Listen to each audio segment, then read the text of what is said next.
আমি রেকর্ডিংটা করছি। আমরা ক্লাস শেষে আপনাদেরকে রেকর্ডিংটাও প্রোভাইড করব। আহ, আমি শুরুতে একটু আমার পরিচয়টা দিই। আমি মোহাম্মদ জাকির হোসেন। আমি আহ, একটা ব্যাংকে কর্মরত আছি। আর অ্যাপার্ট ফ্রম ব্যাংকিং প্রফেশন আমি বিভিন্ন ক্লাস নিয়ে থাকি। আমার মানে one of the best passion হচ্ছে ইসলামী ব্যাংকিং নিয়ে কাজ করা। ইসলামী ব্যাংকিং এর সেই কাজের ফলশ্রুতিতেই আসলে এই স্ট্যান্ডার্ডগুলি আমার নিজের রিহার্সেলের জন্য আসলে আজকে আজকে আপনাদের সাথে ডিসকাশন বা আপনাদের সাথে এই ক্লাসে আসা মূলত মানে আপনাদেরকে কিছু জানাবো বা আপনাদেরকে কিছু শিখাবো, এটা কিন্তু আমার মেইন টেন্ডেন্সি না। মেইন টেন্ডেন্সি হচ্ছে সিএস ডাবল এ আমি করেছি 2023 সালে। সেখান থেকে আমি স্ট্যান্ডার্ডগুলি এখন আমার মনে আছে কিনা সেগুলি রিহার্সাল দেওয়াটাকে প্রায়োরিটি দিয়ে আমি আপনাদের সাথে জাস্ট নলেজ শেয়ার করব, যে কিভাবে প্রশ্ন আসে বা স্ট্যান্ডার্ড ওয়ান থেকে আপনারা কিভাবে প্রিপারেশন নেবেন, কোন পার্টটা আপনাদের জন্য বেশি ইম্পর্টেন্ট, জাস্ট এই টাইপের ডিসকাশন এখানে। এটাকে মানে একদম গিভ এন্ড টেক সেশন না, এটা হচ্ছে এমন একটা সেশন যেখানে আমি মোটামুটি আমরা ডিসকাস করলে আপনাদের কিছু নলেজ আমরা আমার সাথে শেয়ার করবেন, আমার কিছু নলেজ আপনাদের সাথে শেয়ার করবেন, সবকিছু মিলিয়ে আহ, একটা একটা মানে একটা হোপফুল এবং ফ্রুটফুল একটা সেশন কন্ডাক্টেড হবে ইনশাল্লাহ।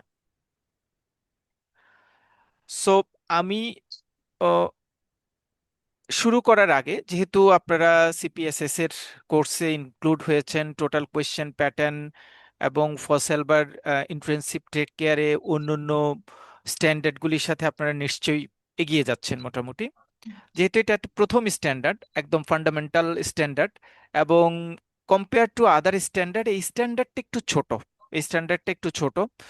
সো এই স্ট্যান্ডার্ডটা একটু ছোট, বাট এই স্ট্যান্ডার্ডের মহত্ব অনেক বেশি।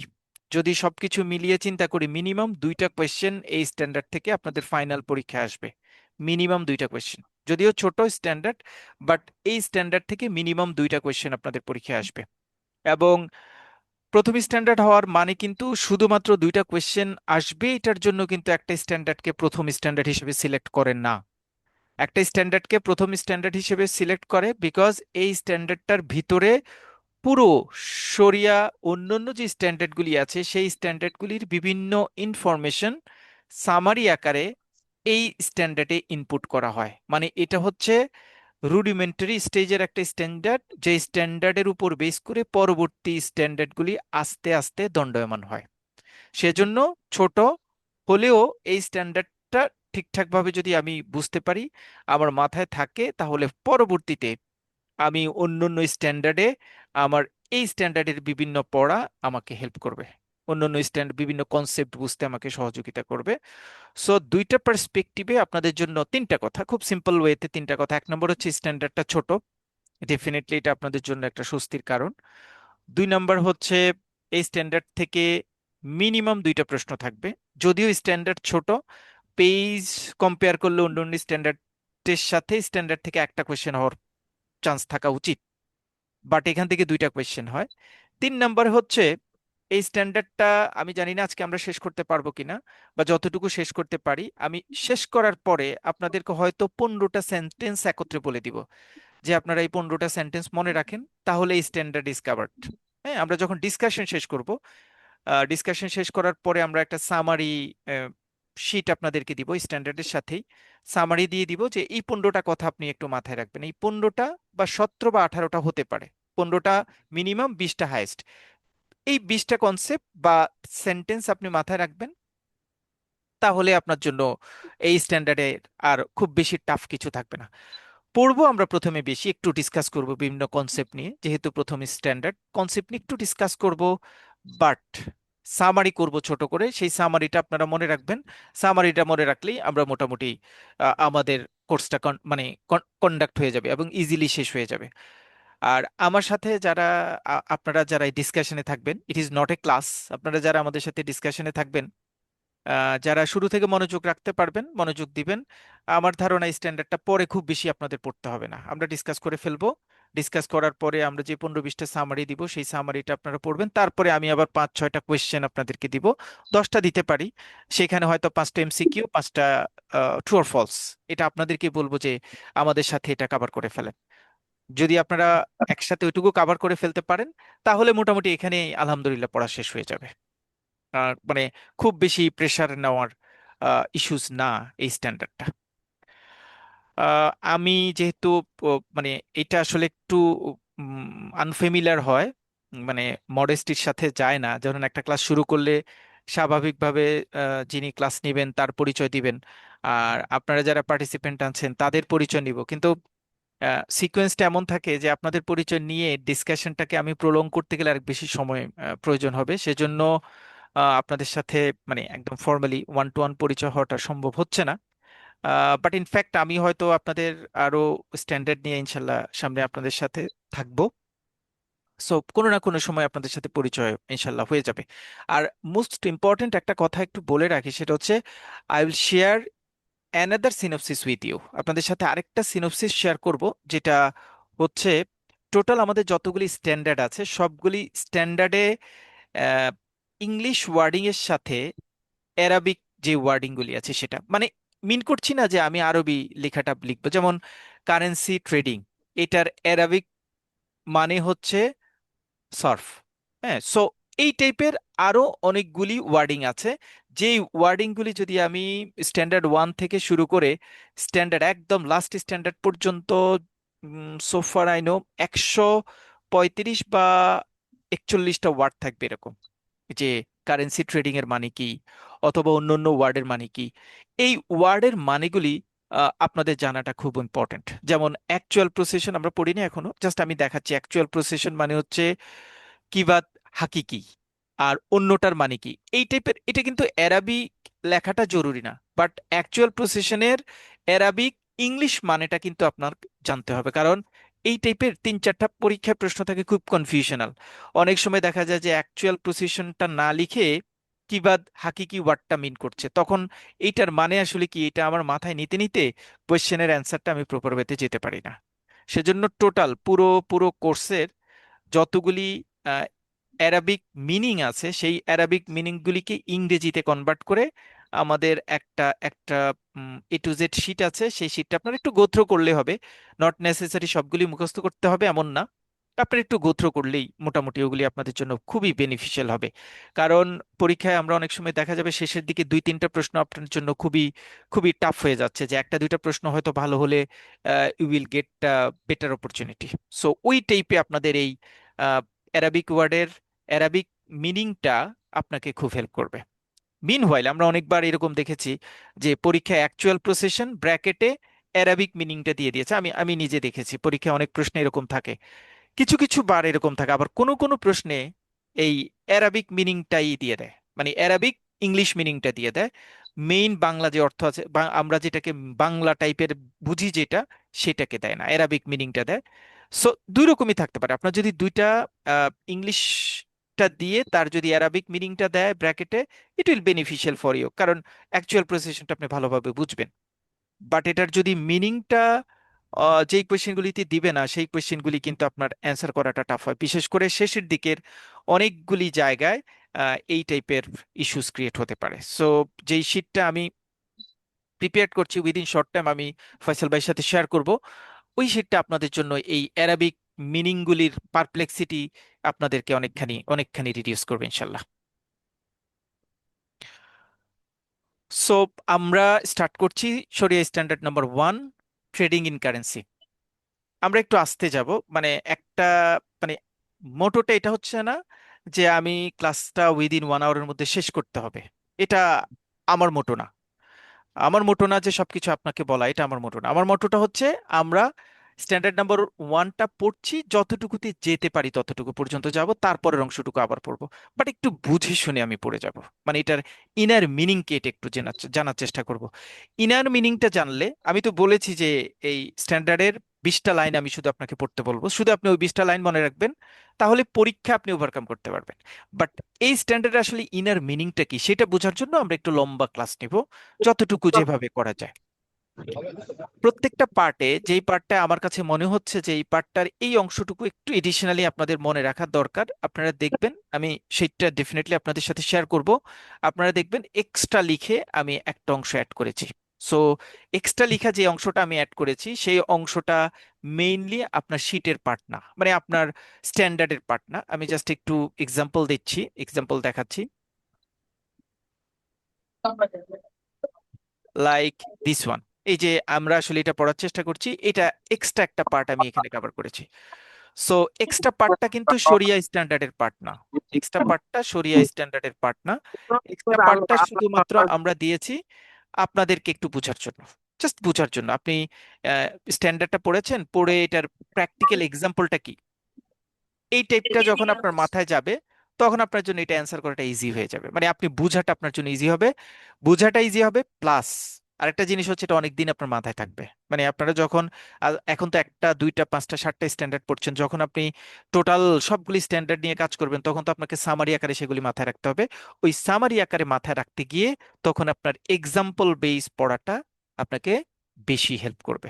সো প্রত্যেকটা স্ট্যান্ডার্ডে যেখানে আমার মনে হয়েছে, আমি সব জায়গায় দেই নেই, যেমন শরিয়া রুলিং 2-এ 2/1-এ আমি কোনো এক্সাম্পল দেই নেই, এখানেও দেই নেই, এখানেও দেই নেই, এখানেও দেই নেই, 3-এ গিয়ে আমি একটা এক্সাম্পল দিয়েছি। সো এটা একটু আমরা মাথায় রাখতে হবে, মাথায় রাখলে আমাদের জন্য একটু পড়তে সুবিধা হবে। সো কেউ যদি পরে মনে করেন যে ভাইয়া পরে রিভিশনের জন্য এক্সট্রা এক্সাম্পলটা আর পড়ার দরকার নেই, শুধু আপনি স্ট্যান্ডার্ডের মার্ক করা লাইনটুকুই মোটামুটি জানলে আপনার জন্য হয়ে যাবে।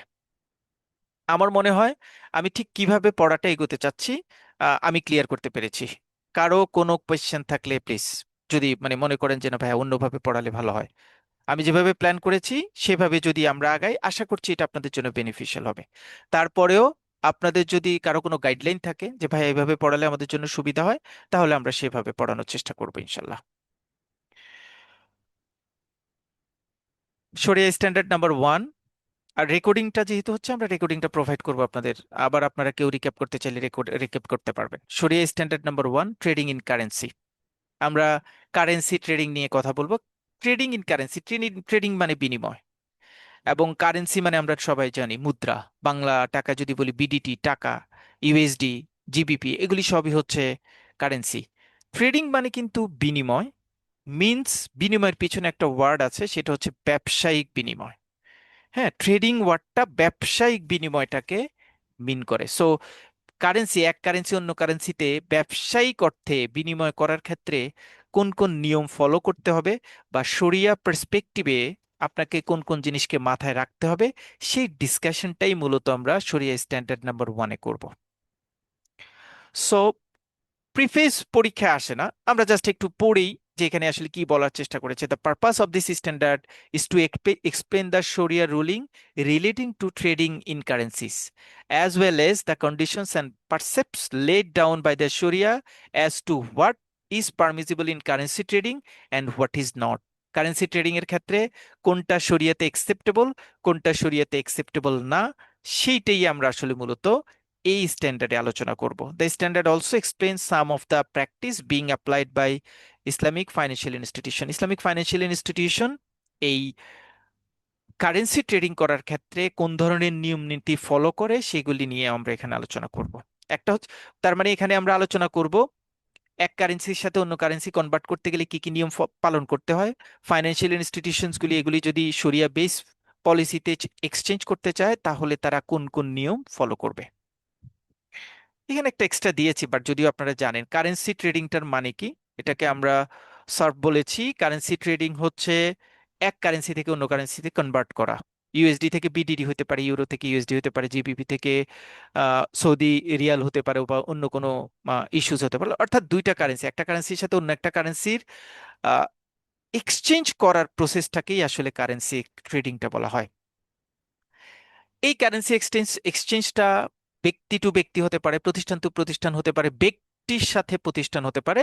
ইট ইজ নট লিমিটেড একজনের সাথে আরেকজন, ব্যক্তির সাথে ব্যক্তি হতে পারে, প্রতিষ্ঠানের সাথে প্রতিষ্ঠান হতে পারে, আবার ব্যক্তি প্রতিষ্ঠান একজনের সাথে আরেকজনেরও হতে পারে। এটা পরীক্ষার জন্য ইম্পর্টেন্ট না। So there is no mark in this way, এখানে কোনো মার্কস কিন্তু নাই, মানে দেখেন কোনো হাইলাইট করা কোনো লাইন এখানে নাই।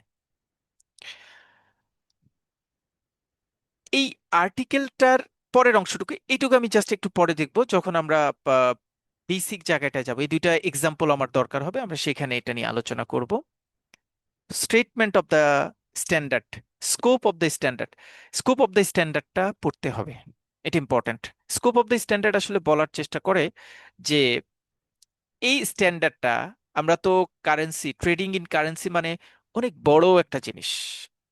এই স্ট্যান্ডার্ডটা আসলে কতটুকু জিনিসকে কাভার করবে, কতটুকু জিনিসকে কাভার করবে না, সেটা মিন করবে। এবং আপনি স্কোপ অফ দ্য স্ট্যান্ডার্ডে আপনাদের পরে যে স্ট্যান্ডার্ডগুলি আপনারা পড়বে, ডেফিনেটলি প্রত্যেকটাতে স্কোপ অফ দ্য স্ট্যান্ডার্ড থাকবে। সেই স্ট্যান্ডার্ডগুলির ক্ষেত্রে স্কোপ অফ দ্য স্ট্যান্ডার্ডটা আপনারা একটু রিভিউ করবেন, এবং কোনটা করতে পারবে এবং কোন জায়গাটাতে লিমিটেশনস আছে, এতটুকু জিনিস আপনারা একটু মার্ক করে রাখবেন, যেমন আমরা এখানে মার্ক করেছি। This standard covers issue of both actual and constructive possession of currency. এই স্ট্যান্ডার্ডটা আসলে কারেন্সি বা মুদ্রার অ্যাকচুয়াল এবং কনস্ট্রাকটিভ পোসেশন নিয়ে আলোচনা করবে। মুদ্রার, বিভিন্ন ধরনের মুদ্রার অ্যাকচুয়াল এবং কনস্ট্রাকটিভ প্রসেশন নিয়ে আলোচনা করবে। সো এটা আলোচনা করবে, আর আলোচনা করবে না এইটুকু, the standard does not cover the following cases. এখানে তিনটা কেসের কথা বলা আছে, সেই তিনটা কেস আলোচনা করবে না। তাহলে যেটা আলোচনা করবে সেটা হচ্ছে কোনো একটা কারেন্সির অ্যাকচুয়াল এবং কনস্ট্রাকটিভ প্রসেশন নিয়ে আলোচনা করবে। এখন অ্যাকচুয়াল এবং কনস্ট্রাকটিভ প্রসেশনটা মানে কি? We need to discuss this one. What is actual and what is constructive processions of any currency, আমরা এটা নিয়ে একটু কথা বলি। প্রসেশন মানে আমরা সবাই বুঝি, প্রসেশন মানে অধিকারে রাখা, মানে আমার আমার অধিকারে রাখা, মানে আমার কন্ট্রোলে রাখা, যদি ফর্মালি বলি সেটাকে বলি আমরা প্রসেশন। অ্যাকচুয়াল প্রসেশন এবং কনস্ট্রাকটিভ প্রসেশন, এই দুইটা word you you have to see frequently in your onward standards. আপনার সামনে যতগুলি স্ট্যান্ডার্ড আপনি পাবেন, অনেকগুলি স্ট্যান্ডার্ডে আপনি অ্যাকচুয়াল এবং কনস্ট্রাকটিভ প্রসেশন নিয়ে মোটামুটি আলোচনা পাবেন। আমরা এই অ্যাকচুয়াল প্রসেশন এবং কনস্ট্রাকটিভ প্রসেশনটা নিয়ে একটু ডিসকাস করব। What is actual possession? Actual possession মানে হচ্ছে কোনো একটা মুদ্রা, মানে এক্স্যাক্টলি ফিজিক্যালি আপনার কাছে থাকলে সেটাকে আমি বলবো অ্যাকচুয়াল প্রসেশন। সো যদি আমি এক্সাম্পল দিই, you go to money exchange, give BDT 12,000 টাকা and receive USD $100 in cash immediately, এটাকে আমরা বলবো অ্যাকচুয়াল প্রেসিশন। মানে আপনার কাছে $12,000 আছে, আপনি 12,000 টাকা আছে, এই টাকাটা নিয়ে আপনি কোনো একটা মানি এক্সচেঞ্জ হাউসে গিয়ে $100 বাই করলেন, $1 সমান 120 টাকা, $100 বাই করলেন। সো আপনি 12,000 টাকা তাদেরকে এক হাতে দিলেন, তারা অন্য হাতে আপনাকে $100 দিয়ে দিল। 12,000 টাকার বিনিময়ে $100 আপনার কাছে থাকলো। তাহলে আমি যদি বলি যে 12,000 টাকার বিনিময়ে যে আপনি $100 পেলেন, এটাকে আপনি কোন ধরনের প্রেসিশন বলবেন? আপনি বলবেন এটা হচ্ছে আমার অ্যাকচুয়াল প্রেসিশন, বিকজ $100 আমার হাতে আছে, ফিজিক্যালি আমার কন্ট্রোলে আছে। কনস্ট্রাকটিভ প্রেসিশন কি? কনস্ট্রাকটিভ প্রেসিশন হচ্ছে কোনো একটা এগ্রিমেন্টের মাধ্যমে আমি কোনো একটা ফান্ড পাবো, বাট ফিজিক্যালি সেটা আমার কাছে নাই, বাট এমন ভাবে আমার কাছে আছে, এমন কন্ট্রোলে আমার কাছে আছে, যেই কন্ট্রোল থেকে কেউ সেটা বের করার স্কোপ নাই। মানে ওইটা আমিই পাবো, ওইটা বের হওয়ার বা বের করে দেওয়ার কোনো স্কোপ যেখানে নাই, সেটাকে বলা হয় কনস্ট্রাকটিভ প্রসেশন। আমরা একটু আলোচনা করব কনস্ট্রাকটিভ প্রসেশনটা কি। মিনিংটা বলছে you do not physically receive the currency, but it is placed under your control immediately. বলা হচ্ছে যে আপনি টাকাটা, মানে যেই কারেন্সিটা, এটা আপনার হাতে ফিজিক্যালি নাই, বাট এই কারেন্সিটা আপনি খুব অল্প সময়ের মধ্যে পেয়ে যাবেন, খুব অল্প সময়ের মধ্যে পেয়ে যাবেন। এইটাকে বলা হয় কনস্ট্রাকটিভ প্রসেশন, এটাকে বলা হয় constructive possession. You give BDT to your bank, আপনি আপনার ব্যাংকে বিডিটি টাকা দিয়েছেন, আমরা অন্যরকম এক্সাম্পল দিব আরো, and the bank immediately credit USD 100 to your USD account, you can't use or transfer it right way. আপনি কাস্টমারকে, ব্যাংকে এই টাকাটা যেটা আপনি এক্সচেঞ্জ হাউস থেকে 12,000 টাকা দিয়ে $100 কিনবেন, $100 কিনেছেন, $100 আপনার কাছে কাছে আছে, it is your actual possession. Constructive possession হচ্ছে আপনি 12,000 টাকা আপনার কোনো একটা ব্যাংকে প্রোভাইড করেছেন, গিয়ে বললেন যে আমাকে এই 12,000 টাকার বিনিময় $100 দিতে হবে, বা আমার হাতে দেওয়ার দরকার নেই, আমার অ্যাকাউন্টে ট্রান্সফার করে দেন। আপনি 12,000 টাকা নেন, আমি দিচ্ছি, আপনি আমাকে $100 আমার অ্যাকাউন্টে ট্রান্সফার করে দেন। কারণ কি? কারণ হচ্ছে আমি আগামীকাল ইন্ডিয়া যাব, অথবা আমি আগামীকাল চায়না যাব, অথবা সিঙ্গাপুর যাব, ওখানে আমার কার্ড দিয়ে টাকাটা তোলার দরকার হতে পারে। আমার এখন ডলারটা দরকার নাই, আপনি আমার অ্যাকাউন্টে ট্রান্সফার করে দেন। উনি কি করলেন, ব্যাংকার আপনার 12,000 টাকা নিয়ে ওইটাকে উনি ট্রান্সফার করে $100 আপনার অ্যাকাউন্টে দিয়ে দিলেন, এবং আপনাকে একটা অ্যাকাউন্ট স্টেটমেন্ট দিয়ে দিলেন। আমি মানে ডলার এনরোসমেন্ট ইত্যাদি ইত্যাদি ফাংশনগুলিতে যাচ্ছি না, আমি ইজি ওয়েতে যাচ্ছি। এখন এই $100 কি হলো? $100 কিন্তু আপনার হাতে নাই, আপনার হাতে আছে কি? এই $100 আপনার অ্যাকাউন্টে ক্রেডিট হয়েছে এই মর্মে ব্যাংকার আপনাকে একটা স্টেটমেন্ট দিয়েছে, দিস ওয়ান, একটা, এই যে আপনার $100 জমা হয়েছে। ডলার কিন্তু আমার হাতে নেই, আমার হাতে একটা আছে, একটা পেপার। বাট কনস্ট্রাকটিভ প্রসিশন হবে, এই যে আমার হাতে পেপারটা আছে, আমি সারা দুনিয়াকে বলতে পারবো এই $100 আমার, এটা কেউ নিতে পারবে না, এটা আমার, বিকজ আমার অ্যাকাউন্ট এটা অ্যাড করানো। সো এই টাকার মালিক আমি। যদিও ওই ডলারটা আমার কাছে ফিজিক্যালি নাই, বাট ওই ডলারের কন্ট্রোলটা পুরোপুরি, লিগ্যাল কন্ট্রোলটা পুরোপুরি আমার হাতে থাকলে ওই ধরনের প্রসেশনকে বলা হয় কনস্ট্রাকটিভ প্রসেশন। আমার মনে হয় সবাই clear. Actual possession, constructive possession, এই দুইটা জিনিস খুব ইম্পর্ট্যান্ট, খুব ইম্পর্ট্যান্ট।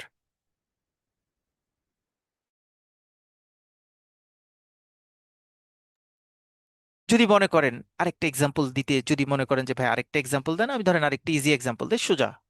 আপনার অনেক সময় আমরা আরটিজিএস করি না, একটা ব্যাংক থেকে আরেকটা ব্যাংক। তো আমি ধরেন 1 লাখ টাকা কারো কাছ থেকে পাবো, আমার একটা ফ্রেন্ডের কাছ থেকে পাবো বা কলিগের কাছ থেকে পাবো, সে আমাকে বললো যে আমি দিয়ে দিচ্ছি। তো ও আরটিজিএস করতে গিয়ে ফর্মটা জমা দিয়ে আসছে, ভিড়ের মধ্যে ছিল, ফর্মটা জমা দেওয়ার পরে ব্যাংক তাকে সেই ফর্মটা রিসিভ করে দিয়েছে। যে ব্যাংক কখন রিসিভ করে দেয়? ব্যাংক রিসিভ করে দেয় যে আপনার অ্যাকাউন্টে টাকা আছে, সো আমরা এটা ট্রান্সফার করতে পারবো। ইন দ্যাট রিগার্ডস আপনাকে ওই ফর্মটা রিসিভ করে ফর্মটা দিয়ে দিয়েছে। কিউতে লম্বা লাইন, 10-12 জনের পরে আপনার ফর্মটা সাবমিটেড হবে, প্রসেস হবে, সেজন্য in the meantime 20 minute 25 minute সময় লাগছে। তা আপনি ওই ফর্মটা ছবি তুলে আপনার ফ্রেন্ডকে দিলেন, যাকে আপনি টাকা দিবেন 1 লাখ টাকা, তাকে বললেন যে আমি ব্যাংকে, তো আমার অ্যাকাউন্টে টাকা আছে, আমি আরটিজিএস করেছি, এই যে ফর্ম দেখো, ব্যাংক সাইন করে দিয়েছে। যিনি অপোনেন্ট আছে তিনি কিন্তু এটা দেখে মনে করবেন যে হ্যাঁ, এই টাকাটা আমার অ্যাকাউন্টে ঢুকবে, কারণ যদি সে ফেক একটা পেপার আমাকে দিত তাহলে ব্যাংকের সেখানে সাইন থাকতো না। যেহেতু ব্যাংকের সাইন আছে, তার মানে ব্যাংক কাস্টমারের অ্যাকাউন্ট চেক করা ছাড়া এই টাকাটা আমাকে, বা এই চেক, এই ফর্মটা আমাকে দেয় নাই, সো আমি এই ফর্মের উপর ট্রাস্ট করতে পারি। এইটাকে তখন আমরা মানে বলতে পারবো যে কনস্ট্রাকটিভ প্রসিশন। যদিও এটা নিয়ে অনেকেই প্রশ্ন করে যে যদি আরটিজিএস এর সিস্টেমেটিক এররের কারণে যদি অ্যাকাউন্টে না থাকে, সেক্ষেত্রে হয়তো প্রবলেম হতে পারে, তাহলে তো আপনার অ্যাকাউন্টে টাকা আসবে না, অথবা নেটওয়ার্ক ইস্যু থাকতে পারে, অ্যাকচুয়ালি আপনার প্রসেশনে তো সেটা আসবে না। হ্যাঁ, তখন আপনি যেটা করবেন, মানে প্রসেশনের, কনস্ট্রাকটিভ প্রসেশনের ক্ষেত্রে লিগ্যাল বাইন্ডিংসটা খুব ইম্পর্টেন্ট। যিনি, কারণ আপনার কাছে তো ফিজিক্যাল কারেন্সিটা নাই, বাট যার কাছ থেকে আপনি কারেন্সিটা পাচ্ছেন এবং যে ডকুমেন্টের মাধ্যমে পাচ্ছেন, সেই ডকুমেন্টের মাধ্যমে যদি আপনি তাকে লিগ্যালি বাউন্ড করতে পারেন, তাহলে ওইটাকে আপনি কনস্ট্রাকটিভ প্রসেশন হিসেবে ক্যারি করতে পারবেন। সো অ্যাকচুয়াল অ্যাকচুয়াল কনস্ট্রাকটিভ নিয়ে একটু লম্বা কথা বলেছি কেন? কারণ অ্যাকচুয়াল এবং কনস্ট্রাকটিভ প্রসেশনটা বিভিন্ন আর্টিকেলে আমাদের প্রয়োজন হবে, বিভিন্ন স্ট্যান্ডার্ডে প্রয়োজন হবে। ওকে, তাহলে এই স্ট্যান্ডার্ডটা মূলত অ্যাকচুয়াল এবং কনস্ট্রাকটিভ প্রসেসর নিয়ে আলোচনা করে কারেন্সির। এই স্ট্যান্ডার্ডটা আসলে কাভার করে না তিনটা জিনিস, সেটা হচ্ছে the effect of goldsmith in selling gold and silver. মানে স্বর্ণকার যারা গোল্ড এবং সিলভার এক্সচেঞ্জ করে, সেল বাই করে, তাদের অ্যাক্টিভিটিসটা এখানে কনসিডারেশনে আনা হয় না। Transfer of debts that do not involve exchange of currency. Transfer of debt, একজনের ঋণ আরেকজনের কাছে ট্রান্সফার হচ্ছে যেটার সাথে কোনো কারেন্সি জড়িত নাই। এই টাইপের কোনো অ্যাক্টিভিটিসকে এই স্ট্যান্ডার্ডে কনসিডার করা হবে না বা আলোচনা করা হবে না। দায়, একজনের দায় আরেকজনের কাছে যাচ্ছে, বাট ওই দায়টা দায়ের মাধ্যমেই যাচ্ছে, সেটার সাথে কোনো কারেন্সি ইনভলভ থাকছে না, এই টাইপের কোনো ট্রানজেকশনকে এই স্ট্যান্ডার্ড কনসিডার করবে না। And the discounting of bill of exchange, bill of এক্সচেঞ্জের ডিসকাউন্টিং মডিউলটাও এই স্ট্যান্ডার্ড কাভার করবে না। তিনটে স্টেপ কভার করবে না, একটা হচ্ছে গোল্ড স্মিথি, গোল্ড গোল্ড এবং সিলভার বাই সেল, তারপরে হচ্ছে ডেটের ট্রান্সফার, এবং আরেকটা হচ্ছে বিল অফ এক্সচেঞ্জের ট্রান্সফার। এই তিনটা জিনিসকে কনসিডার করবে না। জাস্ট আমার কাছে মনে হচ্ছে যে এই তিনটা জিনিসের মানে কি আমাদের একটু জেনে রাখা দরকার। জানলে আমরা আর কখনো এটা মনে রাখতে হবে না, অটোমেটিকলি আমাদের মনে থাকবে। Gold is myth in selling gold and silver. খুব সিম্পল কথা, এই জুয়েলারি সেল করছে 20 গ্রামের গোল্ড, সেটার বিনিময় হচ্ছে 2,20,000 টাকা। আমি আপনাকে 2,20,000 টাকা দিলাম, আপনি আমার কাছে 20 গ্রাম গোল্ড সেল করলেন, এবং উনি এটা মেকিং চার্জ হিসেবে 15,000 টাকা নিচ্ছে। তো আমি 20 গ্রাম গোল্ড আপনার কাছ থেকে নিব, আপনাকে আমি 2,35,000 টাকা দিব। খুব সিম্পল ওয়েতে এখানে কিন্তু দুইটা কারেন্সি কনভার্ট হলো, একটা হচ্ছে গোল্ড আর একটা হচ্ছে টাকা। বাট ট্রানজেকশনটা হচ্ছে একজন ব্যক্তি এবং গোল্ড স্মিথির মধ্যে। আমাকে স্ট্যান্ডার্ড বলছে গোল্ড স্মিথির সাথে গোল্ড রিলেটেড কোনো ট্রানজেকশন, যদিও শরিয়ার দিক থেকে চিন্তা করলে এটা তো দুইটা কারেন্সি ট্রানজিট হচ্ছে। গোল্ড স্মিথি ব্যক্তিকে এক হাতে 20 গ্রামের গোল্ড দিচ্ছে, ব্যক্তি তাকে অন্য হাতে 2,35,000 টাকা দিয়ে দিচ্ছে, ক্যাশ হচ্ছে। সো এটা তো উম, মানে নেগেটিভ হওয়ার তো কিছু নাই, এটা তো শরিয়া বৈধ হওয়ার কথা না। বলা হচ্ছে, আমি এখানে শরিয়া বৈধ ইস্যুটা নিয়ে কথা বলবো না, আমরা বলবো যে গোল্ড স্মিথির বাই সেল, গোল্ড স্মিথির সাথে কারেন্সি এক্সচেঞ্জ করে গোল্ড বা সিলভার বাই সেলের ইস্যুটা এই স্ট্যান্ডার্ড কভার করে না। সেকেন্ড জিনিস, এটা যদিও পারমিসিবল বাট আমাদের এই স্ট্যান্ডার্ড এটা কন্টিনিউ করবে না। 2 নম্বর হচ্ছে transfer of debt that do not involve exchange of currency. একটা ঋণ একজনের কাছ থেকে আরেকজনের মধ্যে ট্রান্সফার হচ্ছে যেখানে আন্ডারলাইং কোনো কারেন্সির ইনভলভমেন্ট থাকছে না, সেই টাইপের ট্রানজেকশনকেও আমরা এখানে কনসিডার করব না। যেমন আমরা যদি একটা এক্সাম্পল দিই, Ali ওজ the bank taka 5 lakh, his company agrees to assume the debt, the bank now collects the 5 lakh taka from the company instead of Ali. কোন একটা ব্যাংক মিস্টার আলীর কাছে 5 লাখ টাকা পাবে, তাহলে টাকাটা দিবে কে? টাকাটা দিবে আলী। আলী একটা কোম্পানিতে চাকরি করে, আলীর ওই কোম্পানি এগ্রি করলো, আলীর হয়ে আমরা আপনাকে এই 5 লাখ টাকা দিয়ে দিব। তাহলে কি হলো? ঋণটা সেটেল হয়ে গেল, কিন্তু ঋণটা সেটেল করার ক্ষেত্রে কারেন্সির কিন্তু কোনো ধরনের ইনভলভমেন্ট বা এক্সচেঞ্জ হয় নাই। ইনভলভমেন্ট হয়েছে বাট এক্সচেঞ্জ হয় নাই, শুধুমাত্র পেমেন্ট লাইবিলিটিটা একজনের কাছে আরেকজন, একজন থেকে আরেকজন গেছে। যেহেতু এখানে ফিজিক্যাল কারেন্সির কোনো এক্সচেঞ্জ ইনভলভ হয়নি, সেজন্য এইটাকে এই স্ট্যান্ডার্ডে ডিসকাশনে আনা হবে না। Discounting of bill of exchange, এইটা আপনারা লেটার অফ ক্রেডিটের যে স্ট্যান্ডার্ডটা আছে, এটা সম্ভবত ফয়সাল ভাই আপনাদেরকে ওই ক্লাসটা নেবে, সেই ক্লাসে আপনারা মানে ম্যাটিকুলাসলি এবং ডিটেল ওয়েতে discounting of bill of exchange নিয়ে আলোচনা পাবেন। বিল অফ এক্সচেঞ্জের মূলত এই আলোচনায় থাকে, বিল অফ এক্সচেঞ্জ হচ্ছে একটা নেগোশিয়েবল ইনস্ট্রুমেন্ট, যে ইনস্ট্রুমেন্টের মাধ্যমে একজন ব্যক্তি আরেকজন ব্যক্তির কাছে কোনো টাকা বা কোনো কারেন্সি পাওনা থাকলে সেটার ক্লেম করে, এটাকে বিল অফ এক্সচেঞ্জ বলে। বিল অফ এক্সচেঞ্জ হচ্ছে এক ধরনের প্রমিস, যেখানে বলা থাকে ইন ফিউচার ডেটে অথবা কারেন্ট ডেটে তুমি আমাকে এত টাকা বা এটার এক্সচেঞ্জে এই গুডসের এগেনস্টে এই টাকাটা দিবা। আর ডিসকাউন্টিং মানে হচ্ছে কোনো একটা বিল, যেই বিলে আমি ক্লেম করেছি তোমার কাছ থেকে আমি এত টাকা পাবো, সেই বিলটা অগ্রিম ম্যাচুরিটির আগে মূল ভ্যালুর একটা নির্দিষ্ট অংশ বা মূল ভ্যালুর চেয়ে কম অংশ পারচেস করার মেকানিজমটাকে বলা হয় ডিসকাউন্টিং। আমরা এক্সাম্পলে যাই তাহলে আমাদের জন্য একটু ইজিয়ার হবে। এ বিল স্টেটস, এই বিল মানে হচ্ছে একটা বিল অফ এক্সচেঞ্জ, একটা বিল অফ এক্সচেঞ্জে বলা আছে যে 1 লাখ টাকা দিবে 90 দিন পরে, 90 দিন পরে 1 লাখ টাকা দিবে কে? যিনি কোনো একটা প্রোডাক্ট বাই করেছেন তিনি দিবেন, যিনি সেল করেছেন তাকে, সেলারকে 1 লাখ টাকা দিবেন 90 দিন পরে। এখন হঠাৎ করে যিনি সেলার আছেন সেই সেলারের কাছে এই টাকাটা খুব জরুরি হয়ে গেছে। বায়ার তো বললেন যে আমি তোমাকে বাকিতে প্রোডাক্টটা বাই করছি, সো আমি তোমাকে এই $1 লাখ দিব 1 মাস 90 দিন পরে। But in the meantime যিনি সেলার তার টাকার প্রয়োজন হলো, তখন এই বিল অফ এক্সচেঞ্জটা নিয়ে তিনি ব্যাংকে গেলেন, ব্যাংকে গিয়ে বললেন যে আমার তো টাকার দরকার, এইটা প্রমিস অনুযায়ী 90 ডেজ পরে আমি 1 লাখ টাকা পেয়ে যাব। এখন ব্যাংকে সে রিকোয়েস্ট করলো যে তুমি আমাকে এই $1 লাখ এই বিল অফ এক্সচেঞ্জটা রেখে তার একটা নির্দিষ্ট আমাকে অগ্রিম দিয়ে দাও।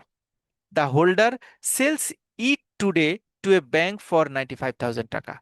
ব্যাংক তাকে ওই 1 লাখ টাকার বিলটাই 95,000 টাকায় কিনে নিল। দ্য ব্যাংক রিসিভস 1 লাখ টাকা after 90 days, profit to the bank হচ্ছে 5,000 টাকা, কারণ এই দুইটার গ্যাপ 5,000 টাকা ব্যাংক লাভ করেছে। এই প্রসেসটাকে বলা হয় discounting. আউফি does not permit conventional discounting. আউফি কিন্তু এই কনভেনশনাল ডিসকাউন্টিংটাকে অ্যাপ্লাই করে না এবং এটাকে অ্যালাউ করে না। It is view to A, normally আমরা এখন এটুকু পর্যন্ত বলি বা বুঝি, এই কনভেনশনাল ডিসকাউন্টিং, বিল অফ এক্সচেঞ্জের ডিসকাউন্টিংটা আউফি বা শরিয়া স্ট্যান্ডার্ড সাপোর্ট করে না। হাউএভার, আমরা যখন লেটার অফ ক্রেডিটের স্ট্যান্ডার্ডটা পড়বো ওখানে দেখব এটার একটা এডিশনাল মেকানিজম ক্রিয়েট করা হয়েছে, যে মেকানিজমটা দিয়ে আমরা মানে শরিয়া সম্মত ওয়েতে এই বিল ডিসকাউন্টিং ঠিক বলবো না, পারচেসিং রিলেটেড ইস্যুতে, অর্থাৎ বা সেলার যদি অগ্রিম টাকা পেতে চায় তার একটা মেকানিজম ক্রিয়েট করা হয়েছে, সেটা আমরা লেটার অফ ক্রেডিটের প্রসেস যেখানে আছে সেখানে আমরা আলোচনা করব। সো এই তিনটা ইস্যুস এই স্ট্যান্ডার্ডে কভার করবে না। অ্যাকচুয়াল এবং constructive possession related, currency exchange related ইস্যুকে মোটামুটি এখানে কনসিডার করা হবে। তাহলে এতটুকু জিনিস পর্যন্ত মানে আমাদের স্কোপ অফ স্ট্যান্ডার্ডে এখন পর্যন্ত আমরা 5টা ওয়ার্ড, 5টা কনসেপ্ট, 5টা ইস্যু মোটামুটি জানার চেষ্টা করেছি বা বোঝার চেষ্টা করেছি। আশা করছি কারো কোনো প্রবলেম নাই। আহ, ভাইয়া আমার একটা ছোট্ট জানা ছিল। জি। জি। না, আপনি খুব সুন্দরভাবেই বুঝাই পড়াচ্ছেন, আমরা বুঝতেছি। এখানে দারুণভাবেই আপনি উপস্থাপন করেছেন। তো এখন আমরা আসলে ধরেন এই যে এখানে ট্রান্সফারস অফ ডেট, কিন্তু আমরা হাওয়ালা যেটা, ওখানে কিন্তু ট্রান্সফার অফ ডেটস আমরা পড়েছি, এবং যেটা পারমিজেবল, ওখানে তিনটা পার্টি আছে, হ্যাঁ, ট্রান্সফার, ট্রান্সফারি অ্যান্ড পেয়ার। তো ওখানে কিন্তু আপনার ফিজিক্যাল যে টাকাটা, হ্যাঁ, হুম বা হুম কোনো মানি এক্সচেঞ্জ হচ্ছে না, ওটা কিন্তু ব্যাংকের মাধ্যমে হচ্ছে আর কি। তো হুম ওইটা তো পারমিজেবল। আর এইটা এখানে বলছেন যে এই স্ট্যান্ডার্ডটা এখানে কভার করছে না। হুম এখন আমার কোশ্চেনটা হচ্ছে যে পরীক্ষায় যদি প্রশ্ন আসে যে এই এখানে যেটা আসছে এটা কভার করছে না, আবার ওখানে কভার করছে, তাহলে আমরা আসলে মানে দ্বিধা পড়ে যাবো কিনা। আচ্ছা, ভেরি গুড কোয়েশ্চেন এবং রিলিভেন্ট কোয়েশ্চেন। প্রথমত আহ, আপনাদের স্ট্যান্ডার্ড থেকে এই যে যেমন এই শরিয়া স্ট্যান্ডার্ড, আপনাদের কখনো পরীক্ষার প্রশ্ন আসবে না শরিয়া স্ট্যান্ডার্ড ওয়ানের স্কোপে কোনটা কোনটা কাভার করে কোনটা কোনটা কাভার করে না, এই টাইপের কোয়েশ্চেন আসবে না। হ্যাঁ, এই টাইপের কোয়েশ্চেন আসবে না। আপনাদের যখন কোয়েশ্চেন আসবে ডেফিনেটলি স্ট্যান্ডার্ড নাম্বার ওয়ান এরকম মেনশন করবে না, আপনাদেরকে মেনশন করবে ট্রেডিং অফ কারেন্সির ক্ষেত্রে সাধারণত শরিয়া স্ট্যান্ডার্ডে কোন জিনিসকে কাভার করে কোন জিনিসকে কাভার করে না। দেখেন, আপনাকে বলেছে যে ট্রেডিং অফ কারেন্সির ক্ষেত্রে শরিয়া স্ট্যান্ডার্ডে স্ট্যান্ডার্ড কোন জিনিসগুলিকে কাভার করে কোনটাকে কাভার করে না, অথবা নিচের কোনটিকে কাভার করে, এই তিনটা ইস্যুকে দিল আর এটা এখান থেকে একটা ইস্যু দিল, তখন আপনার এখান থেকে অ্যান্সারটা কভার করতে হবে। মানে এখানে যে তিনটা জিনিস ট্রেডিং অফ কারেন্সির ক্ষেত্রে ইউটিলাইজেশন হয় না বা ব্যবহার হয় না, সেই তিনটা পয়েন্ট শুধু আপনার মাথায় রাখতে হবে, মানে মনে রাখতে হবে যে এই তিনটা জিনিস শরিয়া স্ট্যান্ডার্ড কারেন্সি ট্রেডিং এর ক্ষেত্রে ইউটিলাইজেশন হয় না, শুধু এতটুকু। আর এটা ডিটেল কেন বা কোন পার্ট কি কোনটা কি অবস্থা, এটা অন্য জায়গায় তো ডেফিনেটলি আমাদের একসেপ্ট হচ্ছে বা ওই জায়গায় আমরা প্র্যাকটিস পাচ্ছি, বাট এখানে প্র্যাকটিস পাচ্ছি না। এখন আমাদেরকে ওইটার সাথে এইটা অ্যালাইনমেন্ট করে প্রশ্ন করবে না, ওই টাইপের কোনো প্রশ্ন করবে না। যদি আপনাদের স্কোপ নিয়ে কোনো কোয়েশ্চেন করে, স্ট্যান্ড অ্যালোন শুধুমাত্র এই 4টা লাইন দিয়ে একটা কোয়েশ্চেন করবে, এবং ওই কোয়েশ্চেনটায় ডেফিনেটলি এক্সপ্লিসিটলি বলবে না যে এটা standard number one.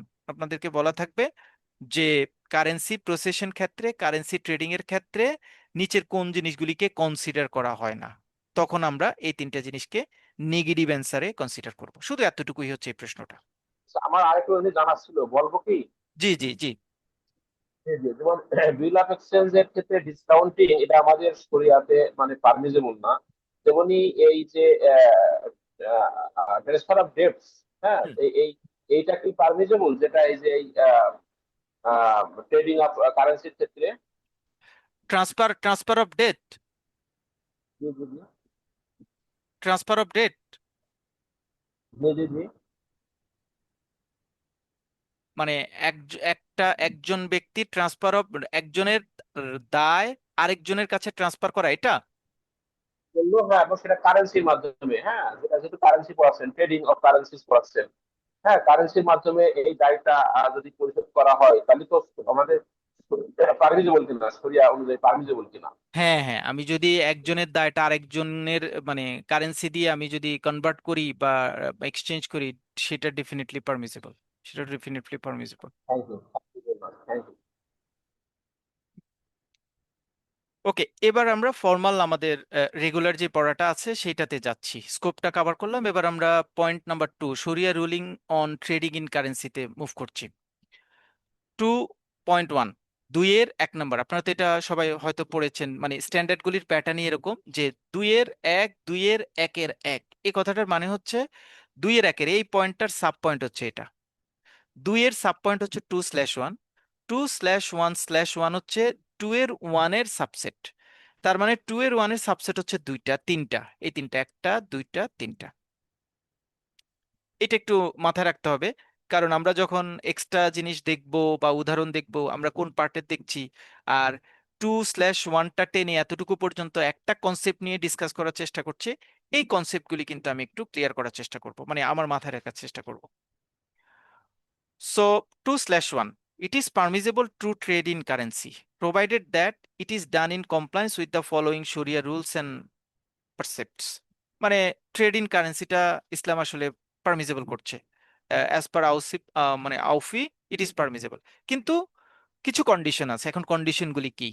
Condition number 1, both parties must take possession of the counter values before dispersing, such possession being either actual or constructive. শরিয়া অ্যাকচুয়াল এবং কনস্ট্রাকটিভ দুইটা প্রসেশনকেই গ্রহণ করছে, যে দুইটা একসেপ্টেবল। বাট ট্রেডিং কারেন্সিটা তখনই সম্ভব হবে যখন যেই দুইটা পার্টি ট্রেডিং কারেন্সিতে ইনভলভ থাকবে, তারা ওই ট্রেডিংকৃত কারেন্সিটা তাদের কাছে তাদের প্রসেশনে সেটা থাকতে হবে, আইদার অ্যাকচুয়াল অথবা কনস্ট্রাকটিভ, যে মুডেই থাকুক না কেন তাদের কাছে থাকতে হবে। যদি তাদের কাছে না থাকে, অ্যাকচুয়াল বা কনস্ট্রাকটিভ এই দুইটা মুডের কোনো মুডেই তাদের কাছে যদি না থাকে, তাহলে সেই ট্রেডিং ইন কারেন্সিটা শরিয়া সম্মত হবে না। এই লাইনটা ইম্পর্টেন্ট, পরীক্ষায় আসে। তার মানে আহ, যেটা আমি ট্রেড করব সেইটার অ্যাকচুয়াল বা কনস্ট্রাকটিভ প্রসেশনে সেটা আমার হাতে থাকতে হবে। The counter values of the same currency must be on equal amount. আমি যদি একটা কারেন্সির সাথে অন্য একটা কারেন্সি কনভার্ট করি, তাহলে আমার সেম ভ্যালুটা কনসিডার করতে হবে, আমার কাছে সেম ভ্যালুর প্রসেসন থাকতে হবে, even if one of them is in a paper money and other is coin of the same currency, like a note of £1 or a coin of £1। আমরা দেখব এটা, the contract shall not contain any conditional option or deferment clause regarding the delivery of one or both counter values। 3 নাম্বারটা একটু important. 2 নম্বরে বলছে যে আমি যখন এই যে অ্যাকচুয়াল বা কনস্ট্রাকটিভ প্রসেসন আমার কাছে থাকবে, আমি ডেফিনেটলি ইকুয়াল ভ্যালুটা আমার প্রসেসনে রাখতে হবে। ইকুয়াল ভ্যালু না হলে কখনোই ট্রেডিং ইন কারেন্সিটা কন্ডাক্ট হবে না এবং এটা শরিয়া সম্মত হবে না। এখন ইকুয়াল ভ্যালু মিন্স হচ্ছে, ধরেন আপনি আমাকে বললেন, এই যে আমরা যে একটু আগে এক্সাম্পল দিয়েছি যে 12,000 টাকা আমি দিলাম, তারা আমাকে 100 ডলার দিল। 100 ডলার হতে পারে 10টা, 10 10 ডলারের 10টা নোট, অথবা 100 ডলার একবারে একটা ইউএসডি দিয়ে দিতে পারে। সো যে কোনো রকমই দিক না কেন, আমার ইকুয়াল ভ্যালুটা হলেই হলো। 100 ডলার সে আমাকে 50 ডলারের একটা 5টা 10 ডলার দিয়েও 100 ডলার মিলিয়ে দিতে পারে, আবার 100 ডলারের একটা নোটও দিতে পারে। রুল অফ থাম হচ্ছে, আমি তাকে 12,000 টাকা দিয়েছি, অ্যাজ পার কমিটমেন্ট সে আমাকে 12,000 টাকার এগেনস্টে 100 ডলার দিবে। হোয়াট টাইপস অফ নোট, যেই টাইপের নোটই সে আমাকে দিক না কেন, 100 ডলার যদি মিলিয়ে সে আমাকে দিতে পারে তাহলে এটা শরীয় সম্মত হবে, আর যদি সে আমাকে মিলিয়ে না দিতে পারে তাহলে সেটা শরীয় সম্মত হবে না। লেটস সে 12,000 টাকা দিয়েছি তাকে, তার সাথে কমিটমেন্ট হচ্ছে সে আমাকে 100 ডলার দিবে, সে আমাকে 50 ডলার 40 ডলার চারটা দিয়ে 9 ডলার 5 ডলার 4 ডলার 4 ডলার দিয়ে 99 ডলার দিল, দিয়ে বলল যে আমার কাছে 1 ডলার নাই, অথবা 1 ডলার আপনি কম নেন। ইট ইজ, এইটা শরীয় সম্মত ট্রেড ইন কারেন্সি হবে না, ইকুয়াল ভ্যালু হতে হবে। সো পরীক্ষায় এই লাইনটা এমসিকিউর একটা লাইন হিসেবে আসে, এমসিকিউতে আসে অথবা অনেক সময় আছে না নিচের কোনটি সত্য, এইরকম একটা লাইন দিতে গিয়ে একটা ক্লু লাইন হিসেবে এটাকে ইনক্লুড করে। সো ওই ওই টার্ম বা ওই টাইপসের জন্য এই লাইনটা আপনারা মনে রাখবেন।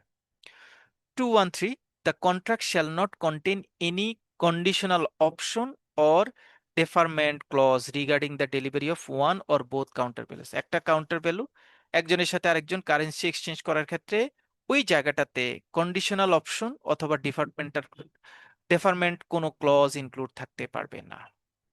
তাহলে এখানে দুইটা ওয়ার্ড আছে, হোয়াট ইজ কন্ডিশনাল অপশন আর ডেফারমেন্ট ক্লজ বলতে কি বোঝায়। এই দুইটা জিনিস থাকলে সেটা কিন্তু ট্রেডিং ইন কারেন্সি শরিয়া সম্মতভাবে হবে না। তাহলে কন্ডিশনাল অপশন কি থাকতে পারে? কন্ডিশনাল অপশন দেখেন, এটাকে অ্যারাবিকেও আমরা দিয়ে দিয়েছি, খায়রাল শার্ট। কন্ডিশনাল অপশন হচ্ছে আমি একটা কন্ডিশন দিয়ে কোনো একটা ট্রানজেকশন করলাম। ধরেন আমরা এক্সাম্পল দিলাম যে 15ই জুলাই একজন কাস্টমার $10,000 কোনো একটা ব্যাংক থেকে বাই করার ব্যাপারে এগ্রি করলো, in exchange of equivalent amount of BD at the prevailing exchange rate. আমি $10,000 ব্যাংক থেকে বাই করব, সেই দিন মানে ডলারের রেট যেটা থাকবে আমি সেটা দিয়ে বাই করব। Customer A shall have the option to cancel the transaction within 3 banking days. বলা হচ্ছে তুমি মানে খুব ইম্পর্টেন্ট কিন্তু এই লাইনটা, মানে অপশন ইজ ইজি। অপশন মানে কাছে আমার কাছে অপশন আছে। আমরা জানি যারা ট্রেড ফাইন্যান্সে কাজ করেন আপনাদের মধ্যে যদি কেউ থেকে থাকে, আপনারা জানেন যে আমরা আমরা যদিও একটু পরে আরো কয়েকটা কন্ট্রাক্ট নিয়ে আলোচনা করব, এই অপশন কন্ট্রাক্ট, তারপরে ডেফার্টমেন্ট ক্লজ, একটু পরে আমরা হয়তো আলোচনা করতে পারবো ফরওয়ার্ড কন্ট্রাক্ট, ফিউচার কন্ট্রাক্ট, তারপরে হেজিং। এই 5টা ওয়ার্ড আমরা মোটামুটি এই স্ট্যান্ডার্ডে আলোচনা করব। আমরা এখন হয়তো ব্যাখ্যা করার জন্য পড়ছি, কিন্তু শেষে আমি যে বললাম যে ওই যে 15-20টা সেন্টেন্স পড়বে, সেখানে আমি এক লাইনে বলে দিব ফরওয়ার্ড কন্ট্রাক্ট, ফিউচার কন্ট্রাক্ট, তারপরে হেইজিং, তারপরে হচ্ছে conditional option, deferment clause is not accepted by শরিয়া ল। লাইন শেষ। মানে ওই লাইনটা মনে রাখলে আপনার পরীক্ষার জন্য এনাফ। বাট এখন আমি কন্ডিশনাল অপশনটা একটু বোঝার চেষ্টা করব, আর ডিপার্টমেন্টাল ক্লজটা বোঝার চেষ্টা করব যে এই দুইটা আসলে কি বলার চেষ্টা করেছে। অপশন মানে আমার হাতে অপশন আছে, দুইটা জিনিস আমি একটা সিলেক্ট করতে পারি, হয় এটা না হয় এটা। যেমন আপনার ছেলে অ্যাডমিশন টেস্টে ঢাকা ইউনিভার্সিটিতে চান্স পেয়েছে, আবার বুয়েটেও চান্স পেয়েছে।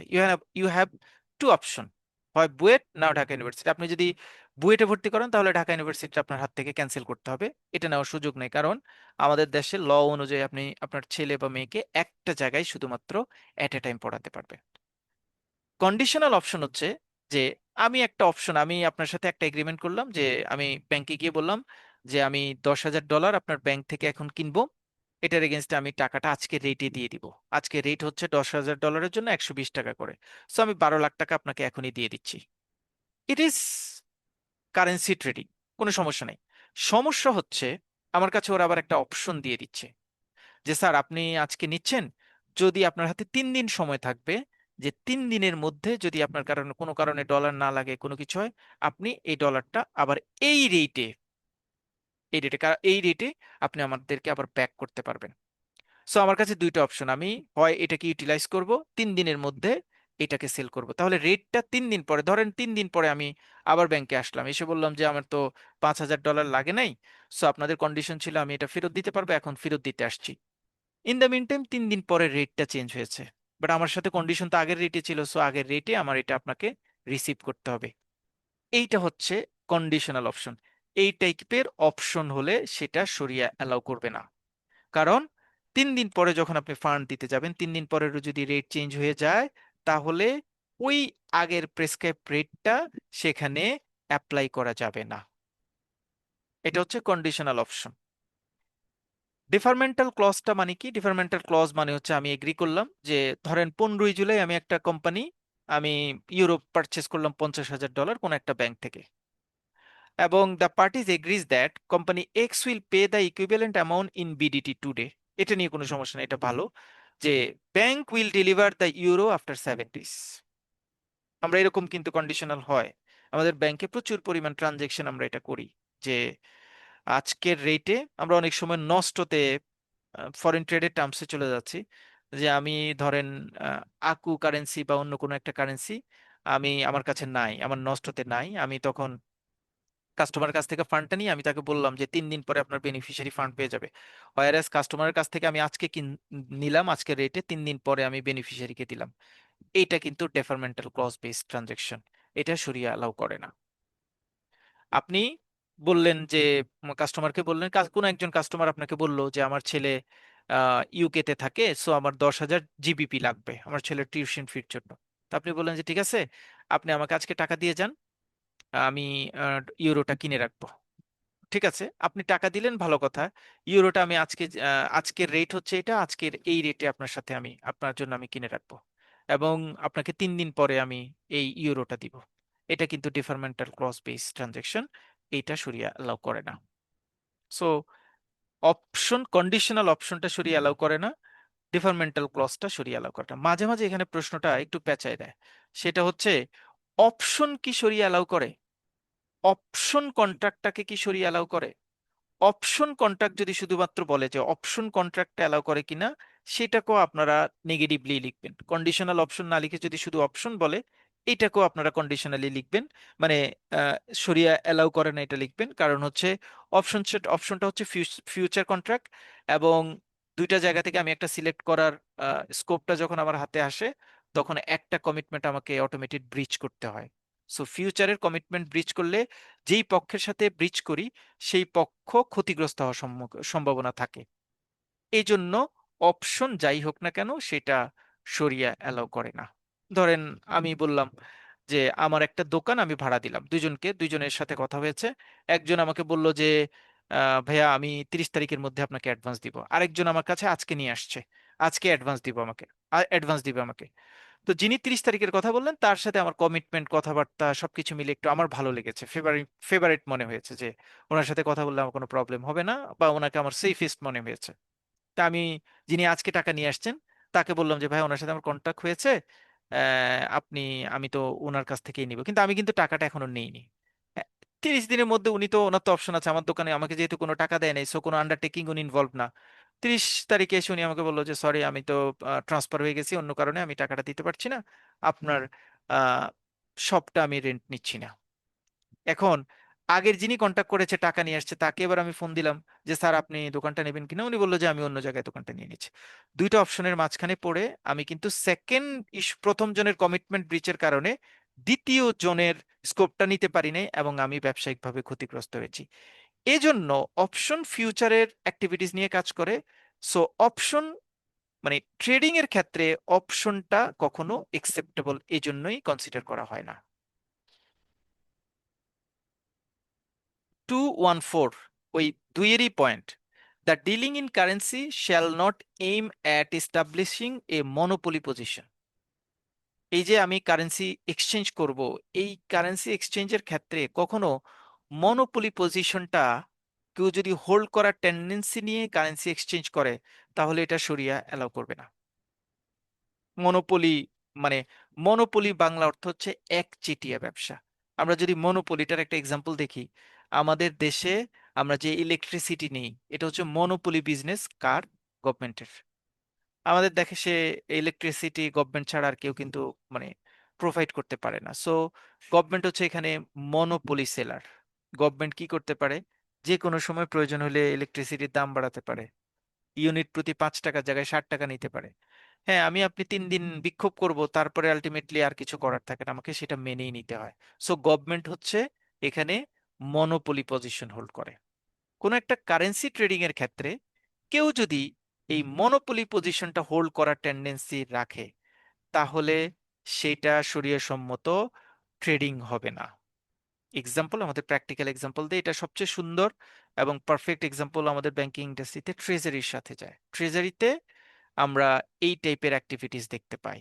আপনারা শুনে থাকবেন, আরো বছর 2-3 আগে, আপনারা তো হয় অনেকেই ব্যাংকার আছেন জানেন, অনেকগুলি ব্যাংকের ট্রেজারি হেডকে একসাথে চেক করা হয়েছে, যে চাকরি থেকে অব্যাহতি দেওয়ার একটা ঘোষণা আসছিল, এবং বড় রিপোর্টেড ব্যাংকের।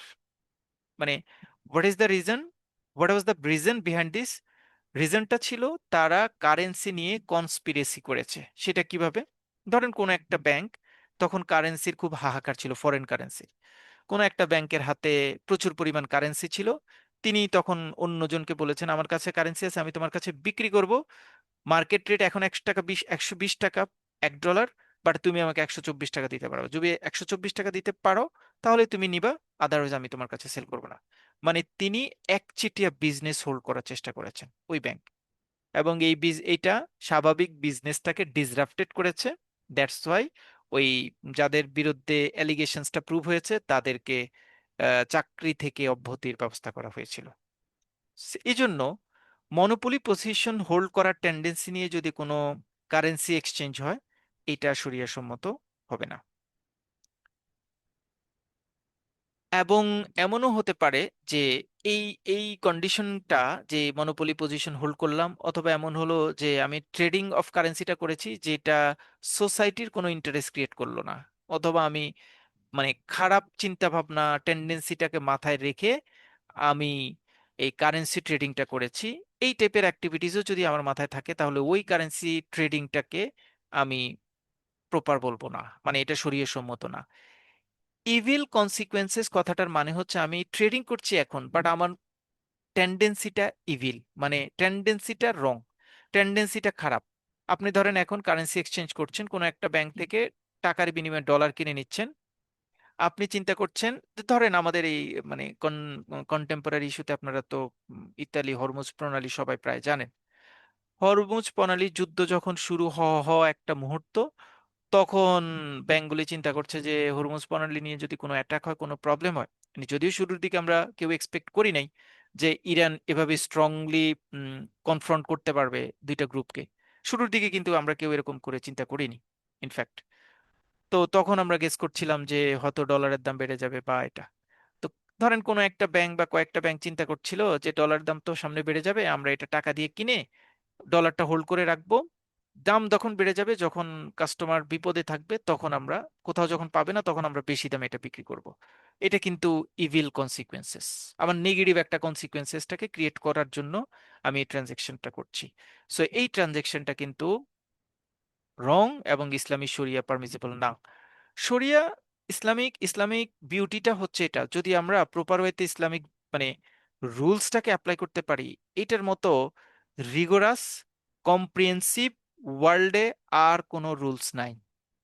আর কোনো রুলস নাই। দেখেন আপনার ট্রেডিং ইন কারেন্সি আপনার মনের ভিতরের স্টেপটাকে পর্যন্ত টাচ করছে, যে আপনি মনে মনে কি চিন্তা করছেন, সেখানেও যদি আপনার খারাপ কোনো কনসিকুয়েন্সেস থাকে, টেন্ডেন্সি থাকে, সেই ট্রানজেকশনটাও কিন্তু আপনি লিগালি করলেও সেটা বৈধ হবে না।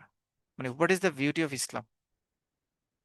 এবং আপনার এই ট্রেডিং ইন কারেন্সি ট্রেডিংটা যদি সোসাইটির জন্য উপকার বয়ে না আসে, উপকার বয়ে নিয়ে আসতে পারে, তাহলে সেটা সাধারণত সেটাও শরিয়া সম্মত হবে না।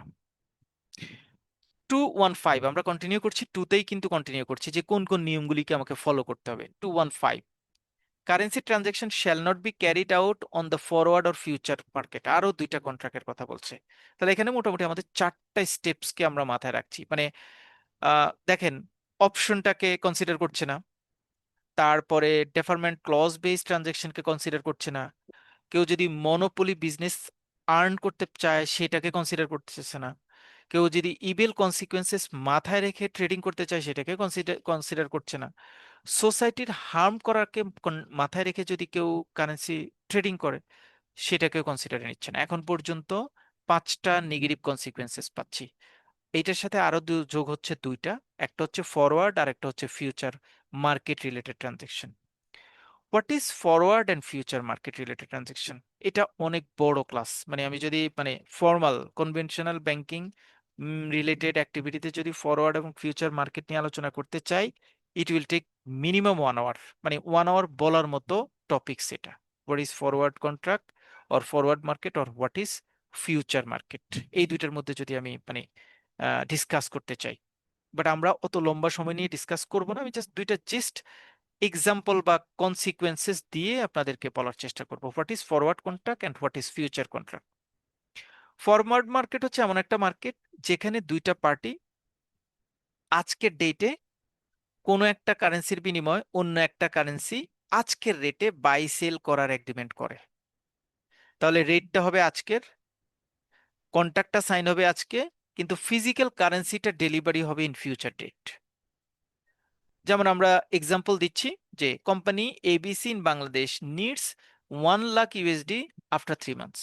বাংলাদেশের এবিসি একটা কোম্পানি, যার $1 লাখ লাগবে 3 মাস পরে, এখন না। ইট অ্যাগ্রিজ উইথ একটা ব্যাংক, XYZ ব্যাংকে গেল টু বাই। একটা ব্যাংকে গেল, গিয়ে ব্যাংকে বললো যে আমার $1 লাখ লাগবে। ব্যাংক বলবে যে আচ্ছা ঠিক আছে, $1 লাখ দিতে পারবো, এখন লাগবে? উনি বললো যে না, এখন লাগবে না, আমার এই ডলারটা 3 মাস পরে লাগবে। বাট আমি ওই ডলারটা আজকে কিনে রাখতে চাই। তো আমি আজকে কিনে রাখতে চাইলে আজকের ডলার রেট হচ্ছে 123 টাকা। সো আমি $1 লাখ বিনিময়ে 123 টাকা করে 1,23,00,000 টাকা আজকে দিয়ে যাব।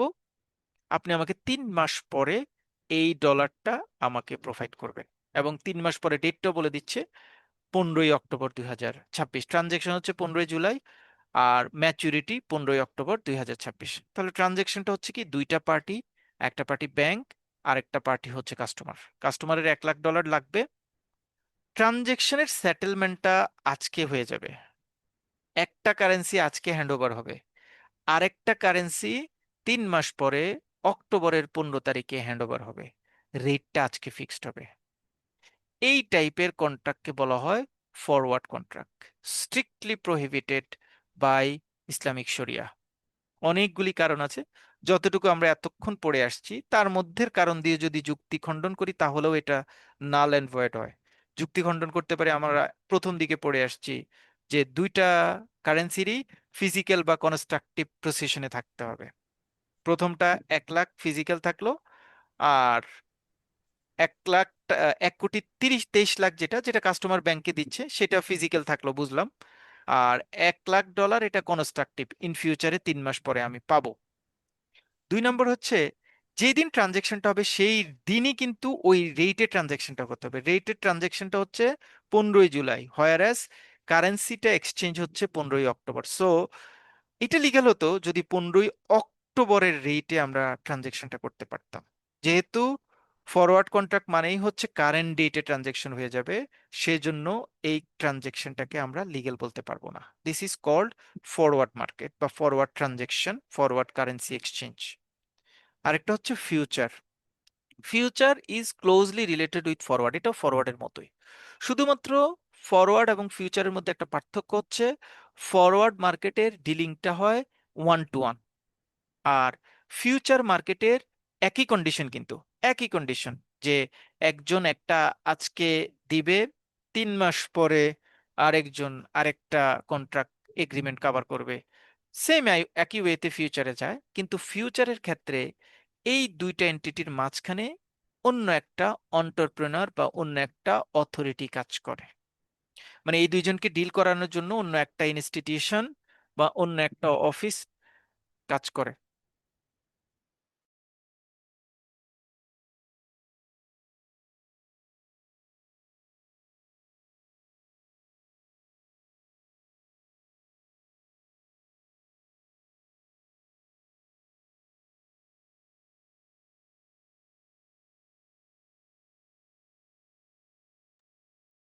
ওকে, যেমন আমরা যদি এটাকে ফর্মাল ভাষায় নিতে পারি, আমাদের শেয়ার মার্কেট কি করে? আপনি একটা শেয়ার কিনতে যাচ্ছেন, ধরেন আপনি বেক্সিমকো ফার্মা শেয়ার কিনবেন।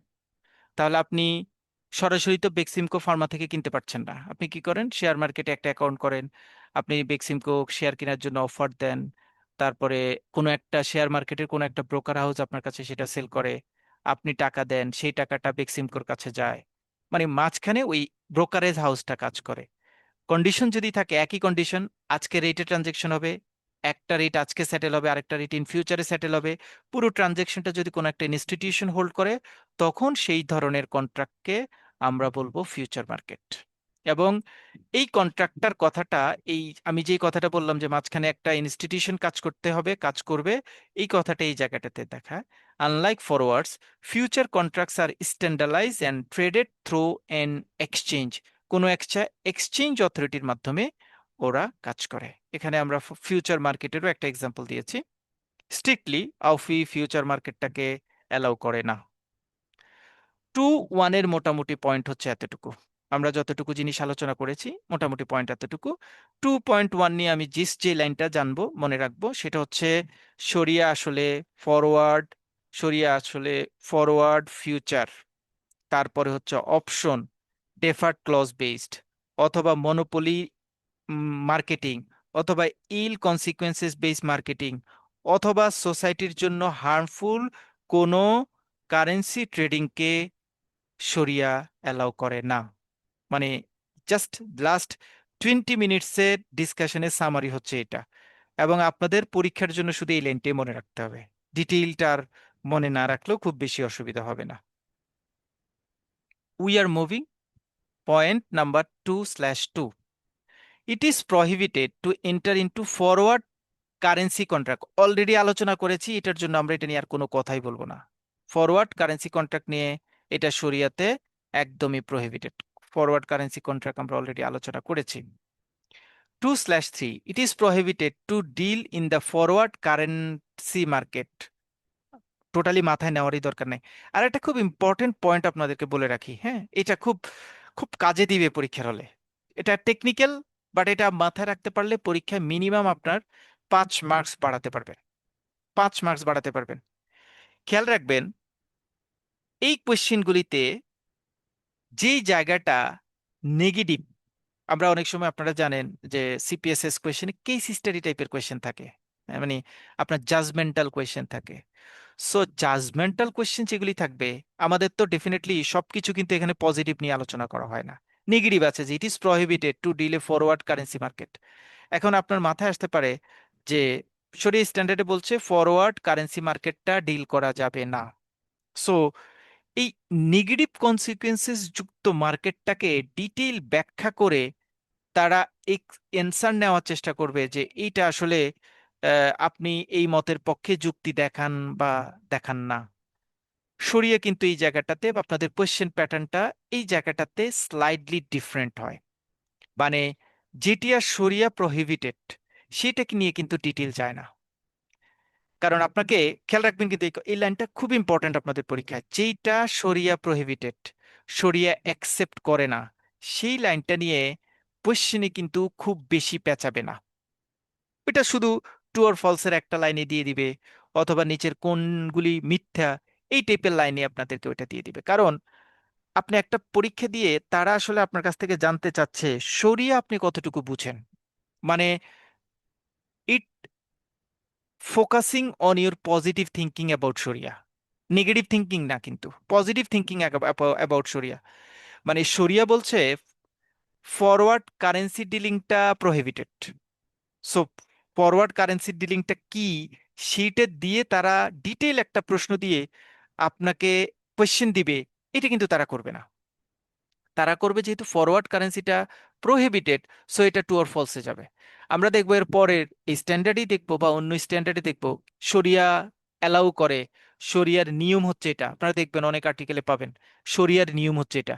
যেইটা শরিয়ার নিয়ম ওইটা নিয়ে কিন্তু কেস স্টাডি দিবে, পেঁচাবে আপনাকে যে শরিয়ার নিয়ম এটা, এটা যদি ভায়োলেট হয়, এটা এটা হয়, তাহলে আপনি কোন দিকে মুভ করবেন। মোরাল অফ দ্য হিস্ট্রি হচ্ছে যেগুলি প্রহিবিটেড সেগুলি স্ট্রেট ফরওয়ার্ড আপনি শুধু মাথায় প্রহিবিটেড নিয়েই থাকবেন, এটাকে ডিটেইলে খুব বেশি যাওয়ার দরকার নেই এক্সেপশনাল না হলে। আর যেটা শরিয়া রুলিং সেটা ডেপথে যাওয়ার চেষ্টা করবেন, কারণ ওই জায়গা থেকেই আপনাকে পেঁচানোর চেষ্টা করবে। যেমন এই জন্যেই আমি এই এই কথাটার গ্রাউন্ডেই কিন্তু আমি এই টু এর 7টা পয়েন্টকে জাস্ট একটা সেন্টেন্স দিয়ে কমপ্লিট করে ফেলছি, যে কারেন্সি ট্রেডিং এর ক্ষেত্রে অপশন, ডেফারমেন্ট ক্লজ, তারপরে মনোপলি মার্কেট সুপারভিশন, ইল কনসিকুয়েন্সেস, তারপরে হচ্ছে forward marketing, future marketing allow করে না।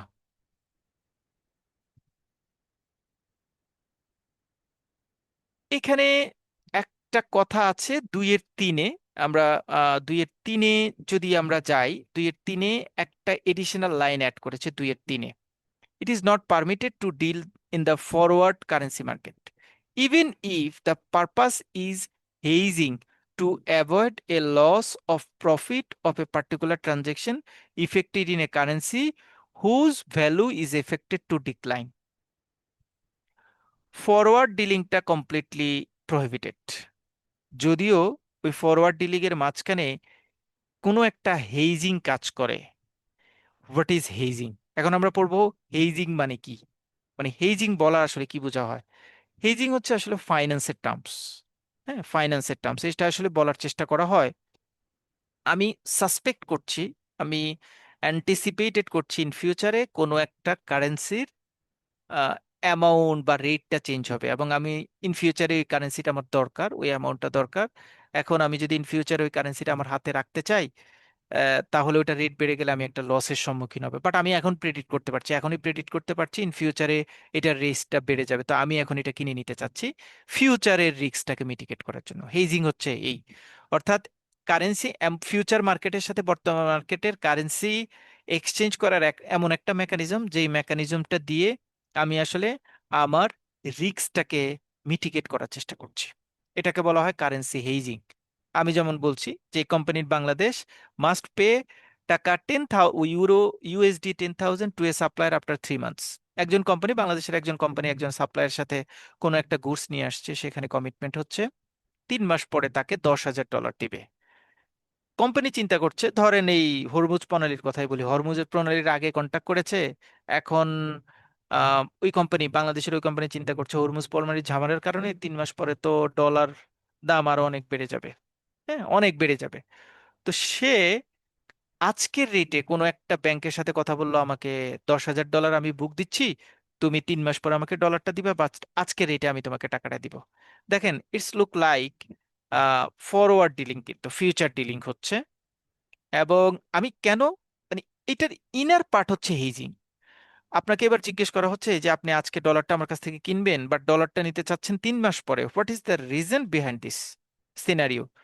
তুমি বললেন যে আমার কাছে একজন সাপ্লায়ার ডলার পাবে, তা আমি এক্সপেক্ট করতেছি যে এই 3 মাসে ডলারের প্রাইসটা বেড়ে যাবে, এই জন্য আমি কিনে রাখতে চাচ্ছি, আমার রিস্কটা একটু মিটিগেট করতে পারছি। আমি আমার রিস্কটা মিটিগেট করতে পারছি। রিস্ক মিটিগেশন প্রসেসটাকে বলা হয় হেজিং। তবে সেই রিস্কটা হবে ফিউচারের, পাস্ট না। পাস্টের রিস্ক তো আপনি মিটিগেট করার কোনো সুযোগ নেই। ফিউচারের রিস্কটাকে মিটিগেট করার জন্য কোনো একটা ফাইন্যান্সিয়াল ইনস্টিটিউশন অথবা ইন্ডিভিজুয়াল ফাইন্যান্সিয়াল যে ডিসিশন মেক করে, that is called hedging. Forward কন্ট্রাক্টের সাথে হেজিং যদি থাকে, হেজিং করার মানে ফিউচারে আমি আমার, কারণ হেজিং করাটা তো খারাপ কিছু না, বেসিকলি আমার ভবিষ্যতে রিস্ক হবে, সেই রিস্কটাকে আমি মিটিগেট করতে চাচ্ছি, এই জন্য আমি এখন ডলারটা কিনছি। কিন্তু কারেন্সি ট্রেডিং এর যে স্ট্যান্ডার্ড প্রসেস, সেই প্রসেসটা এটা ভায়োলেট করে। আপনি আজকে একটা ট্রানজেকশন করবেন, 3 মাস পরে আরেকটা ডলার আসবে, আজকে রেটে ট্রানজেকশন করবেন, 3 মাস পরে রেটটা বেড়ে গেলে সেটার জন্য কে ক্ষতিগ্রস্ত হবে, এই ক্ষতির পরিমাণ কে নিবে?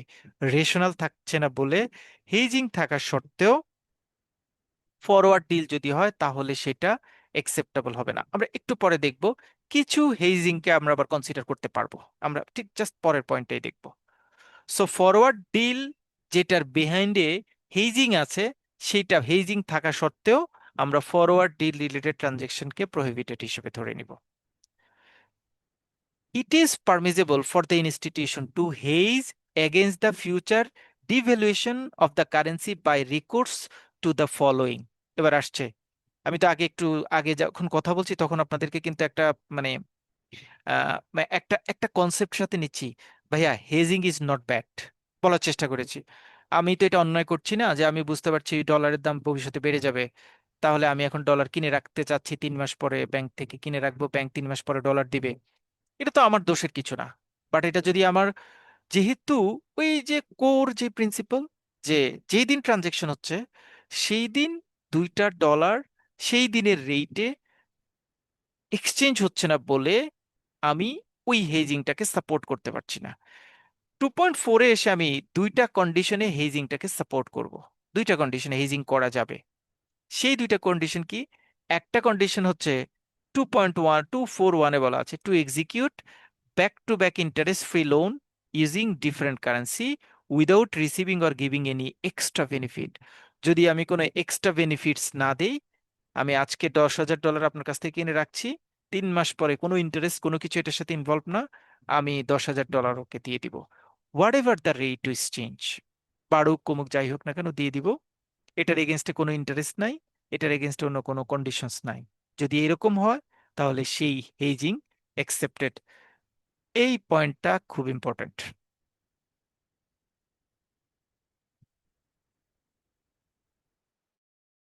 স্পেশালি ট্রিকি কোয়েশ্চেনের জন্য এই প্রশ্নটা খুব ইম্পর্ট্যান্ট।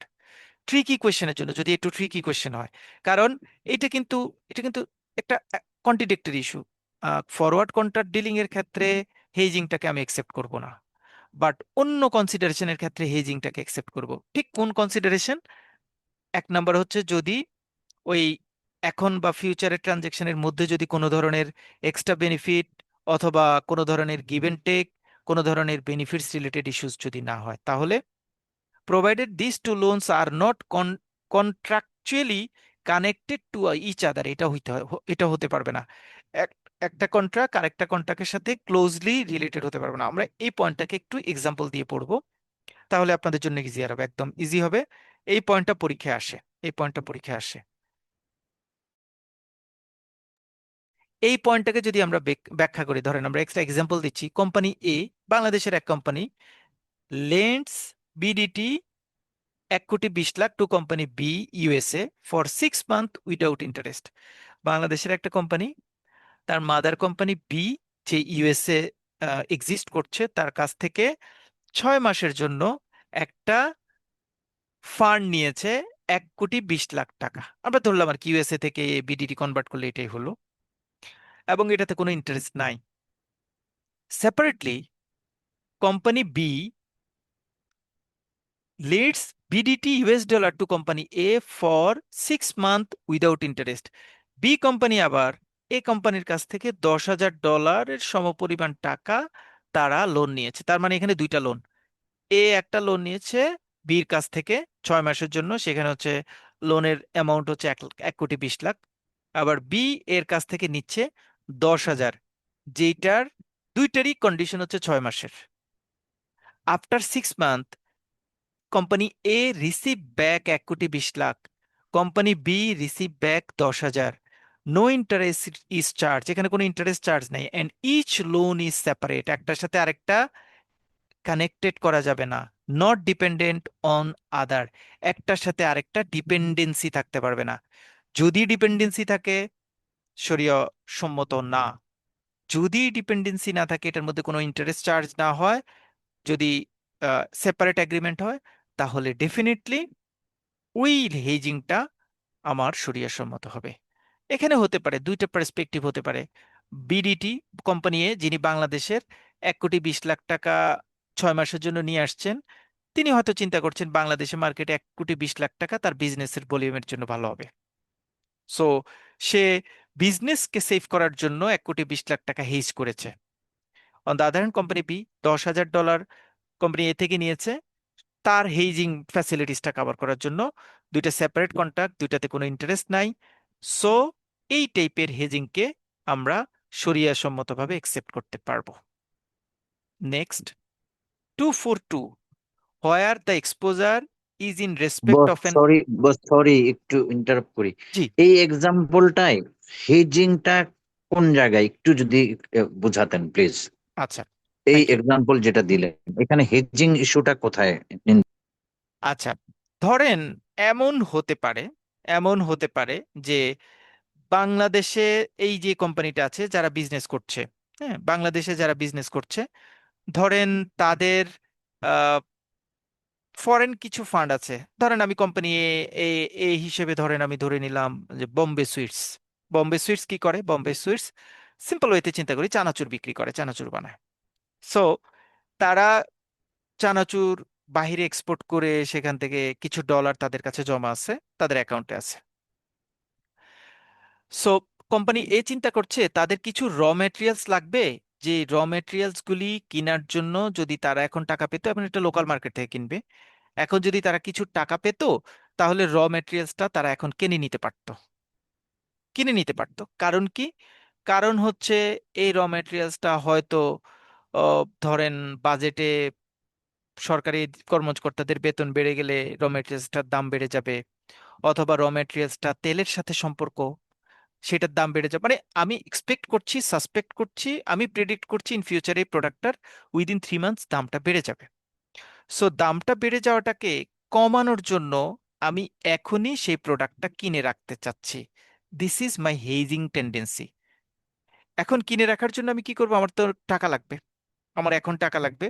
সো আমি এখন টাকা লাগবে, আমি আমার ফরেন ওই বি কোম্পানি থেকে, ফরেন না হোক আমার লোকালি বলি, বি কোম্পানি থেকে 1,20,00,000 টাকা নিয়ে আসলাম আমি আমার এই প্রোডাক্টের লো প্রাইসে কেনার বেনিফিটসটা নেওয়ার জন্য। This is my hedging. Financial রিস্কটাকে আমি এখানে মিটিগেট করলাম, কমালাম। কোম্পানি বির ক্ষেত্রে আবার সেম একই রকম হতে পারে, যে আমার কাছে যে ডলারটা আছে সে ডলার হয়তো অন্য অন্য কোনো একটা ব্যাংকে যদি দিতে পারে তাহলে তার বিজনেস রিলেশনশিপটা ভালো হবে। এখানে আমি কিন্তু প্রফিটের কথাটা নিয়ে আসছি না, বিজনেস রিলেশনশিপটা ভালো হবে। আমরা অনেক সময় চিন্তা করি না, আমার বন্ধু বিপদে পড়েছে, তাকে আমি 5,000 টাকা দিয়ে এখন সাহায্য করলাম। মানে আমি কিন্তু এটা বলি নাই, আমরা কিন্তু এটা এটা ফ্রিকুয়েন্টলি আমাদের মাথায় থাকে, আমার খুব বিপদ, আমার একজন ইভেন ইভেন আমি আমি নিজে প্র্যাকটিক্যাল। একবার বাসে আমি একজনের সাথে গিয়েছি, ধরেন পাশে একজন যাত্রী, খুবই জেন্টেলম্যান, 20 টাকা ভাড়া। তো ওনার কাছে টাকা নাই, মানে এমন না, ওনার কাছে টাকা নাই, তো উনি বলেছেন যে আমার কাছে টাকা নাই। তো নর্মালি রা কিন্তু টাকা নাই এটা বললে কিন্তু আমাদের যত দুষ্ট কন্ট্রাক্টরই হোক, কেউ কিন্তু আবার বলে না যে টাকা নাই, গাড়ি তুলছেন, হেঁটে যেতে পারেন না, এই করেন না ওই করেন না", এগুলি কিন্তু কখনোই বলেন না, বলে না, যত দুষ্ট কাস্টমারই হোক। কারণ ওদের কিন্তু মানে সেন্ট্রালি ওদের মধ্যে একটা জিনিস ঢুকানো হয়, যদি সত্যিকার অর্থে কারো কাছে টাকা না থাকে তাহলে তাকে মানে অনেকে হয়তো বলতে একটা দুইটা কথা বলে ফেলে, বাট অনেস্টলি তাকে নিয়ে আর বেশি ঘাটাঘাটি কন্ট্রাক্টররা করে না। তো আমার পাশে থাকা এই লোকটা আমার কাছে হঠাৎ করলো, বললো যে ভাইয়া একটু খারাপ লাগছে, কন্ট্রাক্টরকে কিভাবে বলি যে আমার মানে কাছে টাকা নাই, ভাড়া তো 20 টাকা, কিভাবে যে কন্ট্রাক্টরকে বলি, ও আবার মাইন্টেন করে কিনা, লোকজনের সামনে কি বলে কিনা। তো আমি দেখলাম যে লোকটা his so sober and gentleman. পরে আমি বললাম যে আচ্ছা ঠিক আছে আমি দিয়ে দিচ্ছি, আমি 20 টাকা দিয়ে দিছি, হ্যাঁ ওনার ভাড়াটা দিয়ে দিছি। একটু পরে না আমার মাঝখানে ওনার সাথে আমার আর কোনো কথা হয়নি, নামার ঠিক আগ মুহূর্তে 1-2 মিনিট আগে, মানে আমি চিন্তা করে কুলাতে পারি নাই। নর্মাল হইতে হতো কি, ওনার সাথে যখন এরপরে আমার ফার্দার কনভারসেশন হতো, উনি যদি বলতো যে ভাইয়া আপনার বিকাশ নাম্বারটা দেন, আমি আপনাকে 20 টাকা দিয়ে দিব ইত্যাদি, তখন আমি বলতাম যে না ভাইয়া আর দরকার নাই ইত্যাদি ইত্যাদি। এটা কোনো ডিসকাশন নেই, নামার ঠিক 1 মিনিট 1.5 মিনিট আগে উনি আমাকে হঠাৎ করে বললেন যে ভাইয়া আমি তো আপনার কাছে ঋণী থাকতে পারবো না, আপনার একটু বিকাশ নাম্বারটা দেন, আমি নেমে আপনাকে 20 টাকা দিয়ে দিব। দেখেন টোনটা ইউজ করেছে কি, আমি আপনার কাছে ঋণী থাকতে পারবো না, মানে আমার কাছে ইনস্ট্যান্ট ওই ওয়ার্ডটা ভালো লেগেছে। আমি তখন ওনাকে আমার নাম্বারটা দিয়ে দিয়েছি। একটু পরে উনি আমাকে 30 টাকা পাঠালেন। পাঠানোর পরে উনি আমাকে বললেন যে ভাইয়া আপনি 20 টাকা রাখবেন, আর 10 টাকা আপনি যে কোনো একজন আপনার পরিচিত, যাকে মনে করেন যে খারাপ অবস্থায় আছে, ভিক্ষুক ওয়ার্ডটা এরকম বলে নেই, আপনি তাকে দিয়ে দিবেন। এখন আমার জন্য এটা একটা লার্নিং হলো কি, আমার হয়তো এখানে রিস্ক মিটিগেশন হয় না, ইন ফিউচারে এই টাইপের টেন্ডেন্সিটা আমার মধ্যে বুস্ট আপ হবে। বিজনেসের ক্ষেত্রে এরকম হবে, আমার একজন ফ্রেন্ডের কাছ থেকে আমি কোনো একটা হেল্প পেয়েছি, ইন ফিউচারে ওর যখন কোনো বিপদ হবে ও তখন আমার মানে ইনডিরেক্টলি আমার জন্য এগিয়ে আসবে। এখানে একই রকম, বাকি যে 10,000 ডলার আমার কাছ থেকে সে নিয়েছে, এটা হতে পারে যে এটার এগেনস্টে তার কোনো ইকোনমিক বেনিফিটস ক্রিয়েট হয়নি, বাট যার প্রয়োজন ছিল তাকে এমনভাবে হেল্প করেছে, ইন ফিউচারে সেটা তার কোনো না কোনো ইকোনমিক বেনিফিটস ক্রিয়েট করবে, ওইটাকেই সে হেজিং হিসেবে চিন্তা করতে পারে। জি, বুঝতে পারছি। আচ্ছা, তাহলে একটু যদি মানে এইভাবে যে কোনো একটা বিজনেস ডিসিশনের জন্য তো একটা প্রজেকশন করে, তাই না? ব্যবসায়ীরা একটা জি প্রজেকশন করে তারপরে সেই অনুযায়ী সে স্ট্র্যাটেজি ঠিক করে বিজনেসের জন্য, তাই না? জি। আচ্ছা, আর হেজিং এর বেলায় হলো কি, মানে হেজিংটা যেই ক্ষেত্রে প্রহিবিটেড করা হচ্ছে, এটা কি তাহলে এরকম কিছু যে মানে ফিউচার আনসার্টিনিটি অথবা ফিউচার রিস্কটাকে পাস অন করার একটা টেন্ডেন্সি নিয়ে যেটা করা হয়, ওই রকম কিছুটা হইলো মানে প্রহিবিটেড, আর হলো বিজনেসের যে স্ট্র্যাটেজিক যে ইয়াগুলো, হ্যাঁ প্রজেকশন গুলো, এইটাতে কোনো সমস্যা নেই, এরকম কি কিছু ব্যাপারটা? হ্যাঁ, আপনার পুরো কনসেপ্টটা ক্লিয়ার, শুধু এই দুইটার সাথে আমি আরো দুইটা জিনিস অ্যাড করব। সেটা হচ্ছে যে প্রথম যেটা বললেন যে আমার ইন ফিউচারের রিস্কটাকে মিটিগেট, ওই ইন ফিউচার রিস্কটা মিটিগেশনের সাথে ডেফিনেটলি আমার কারেন্সি প্রসেসন বা প্রসেসনের ইস্যুটা জড়িত। ঠিক আছে, এবং ওইটা ডিফারেন্ট ডেটে প্রসেসন হয়, রেটটাও ডিফারেন্ট ডেটের ইস্যু থাকে, সেই জন্য ওটাকে আমি অ্যালাউ করি না। আর দ্বিতীয়টাতে কারেন্সি প্রসেসন রিলেটেড ইস্যু নিয়ে কোনো কনফিউশন ক্রিয়েট হয় না, কারণ এখানে তো কোনো প্রফিট ইন্টারেস্ট অ্যাড হয় না, সেম অ্যামাউন্টে থাকে। সুতরাং এটা 6 মাস পরে দিলেও, যেই 6 মাস আগে দিলেও তো এটার মধ্যে রেট ফ্লাকচুয়েশনের কোনো ইনভলভমেন্ট থাকে না, ওই জন্য এটাকে আমরা একসেপ্ট করছি। Thank you boss, thank you, now it's clear. Okay, আচ্ছা আপনারা তো কেউ মানে বোর হচ্ছে না, মানে এক্সপেক্টেড যে এই টেন এই এই মানে যখন আমরা মানে ক্লাস স্টার্ট করি শুরুতেই বলা থাকে আর্টিকেল 1টা 1 ঘন্টার মধ্যে শেষ করব, শেষ হয়ে যাবে, আর্টিকেল 2 ইত্যাদি ইত্যাদি এইভাবে ডিসকাশন হয়। কিন্তু সোফার আই নো যে আমাদের অলমোস্ট মানে নকিং এট 1.5 ঘন্টা, আমরা এখন মিডল পর্যন্ত আসছি। মানে দ্রুত যেতে পারবো, এক টান দিয়ে পড়ে শেষ করতে পারবো, সেটা আবার হ্যাঁ, আপনাদের এভাবেই যান, পড়তে হবে না। এভাবেই যান, এভাবেই যান, ফ্যান্টাস্টিক, এভাবেই যান প্লিজ। Okay. আমাদের একটু টাইম লাগুক, আরেকটা এখন তো অনেক সময় আছে, আরেকটু জাকির ভাই, আরেকদিন পড়বো। জাকির জি ভাই জি বস, একটু, প্রয়োজনে 2টা সেশন হবে, আবার হবে, কিন্তু আচ্ছা, যতটুকু যাব আমরা একটু এইভাবে যেতে চাই একটু প্লিজ। বলি ওস্তাদ, জি। আমরা তো এখানে কারো কাছে মনে করেন যে দায়ী না যে এত টাইমের মধ্যে শেষ করতে হবে। হুম। তো আমাদের পার্টিসিপেন্টের চাহিদা হলো প্রয়োজনে। আজকে যেহেতু খেলা আছে, ক্লাস কেউ হবে, ঘুমাবে না। প্রতিদিন ক্লাস হবে। হ্যাঁ, আজকে যেহেতু খেলা হবে, কেউ ঘুমাবে না, বুঝছেন নি? হুম। তো এখন এখানে প্রয়োজনে অল্প একটু বিরতি দিয়ে সবাই খাওয়া দাওয়া শেষ করুক, তারপরে আমরা শুরু করলে কেমন হয়? 15 মিনিটের বিরতি দিলে তারপরে বস ওই একটু ঘুমাবো তো, মাঝখানে একটু না না ঘুমাবো, থাক, উঠে আমরা যাবো। ফয়সাল ভাই আমরা করবেন ওরকম না? প্রেশার নিব না, আমরা অন্য একদিন আরেকটা ক্লাস অ্যারেঞ্জ করব। মানে জি জি জি আচ্ছা, জি। ঠিক আছে। না, হ্যাঁ, কোনো আমরা সমস্যা নাই, ধরেন কোনো সমস্যা নাই। আজকে যতটুকু চাই একটু হয়তো শেষ করব, তারপরে আমরা যেটা করব বাকি অংশটুকু নিয়ে সামারিতে যে 10-15টা লাইন আমরা মাথায় রাখবো সেটা দিয়ে একটা 10টা ক্লোজ। কোয়েশ্চেন দিয়ে একটা সেশন দিব, দিয়ে আমাদের একদম মানে চিরদিনের জন্য এই আর্টিকেলটা আর পড়ার দরকার হবে না আপনাদের, এই টাইপের করে দিই ইনশাআল্লাহ। ইনশাল্লাহ। ওকে, আমরা 2.4.2 তে যাচ্ছি। Where the exposure is in respect of an account payable to sell goods on credit or by মুরাবাহা in the currency of the exposure। এই টাইপের ইস্যুতে যদি কখনো হেজিং করা হয় তাহলে সেই হেজিংটাও একসেপ্টেবল। তাহলে এইটা যদি আমরা যাই, ধরেন example, easy example, same a company in Bangladesh imports machinery and pay টাকা $50,000 টু এ সাপ্লায়ার আফটার 90 days।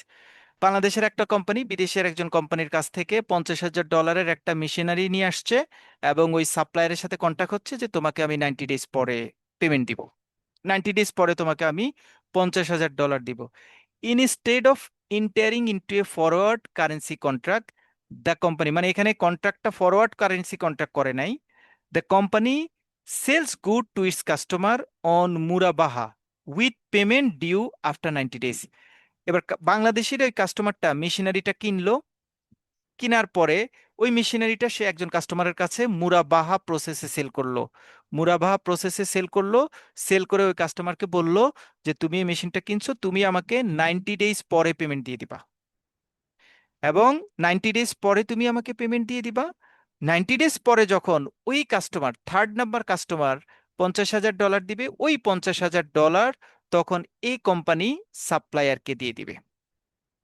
তাহলে প্রথম কথা হচ্ছে এই কোম্পানির রিস্কটা মিটিগেটেড হলো কি, এই কোম্পানির রিস্কটা মিটিগেটেড হলো মেশিনটা এখন তার আর গোডাউনে নাই, সো মেশিন সেলের টেনশন নাই।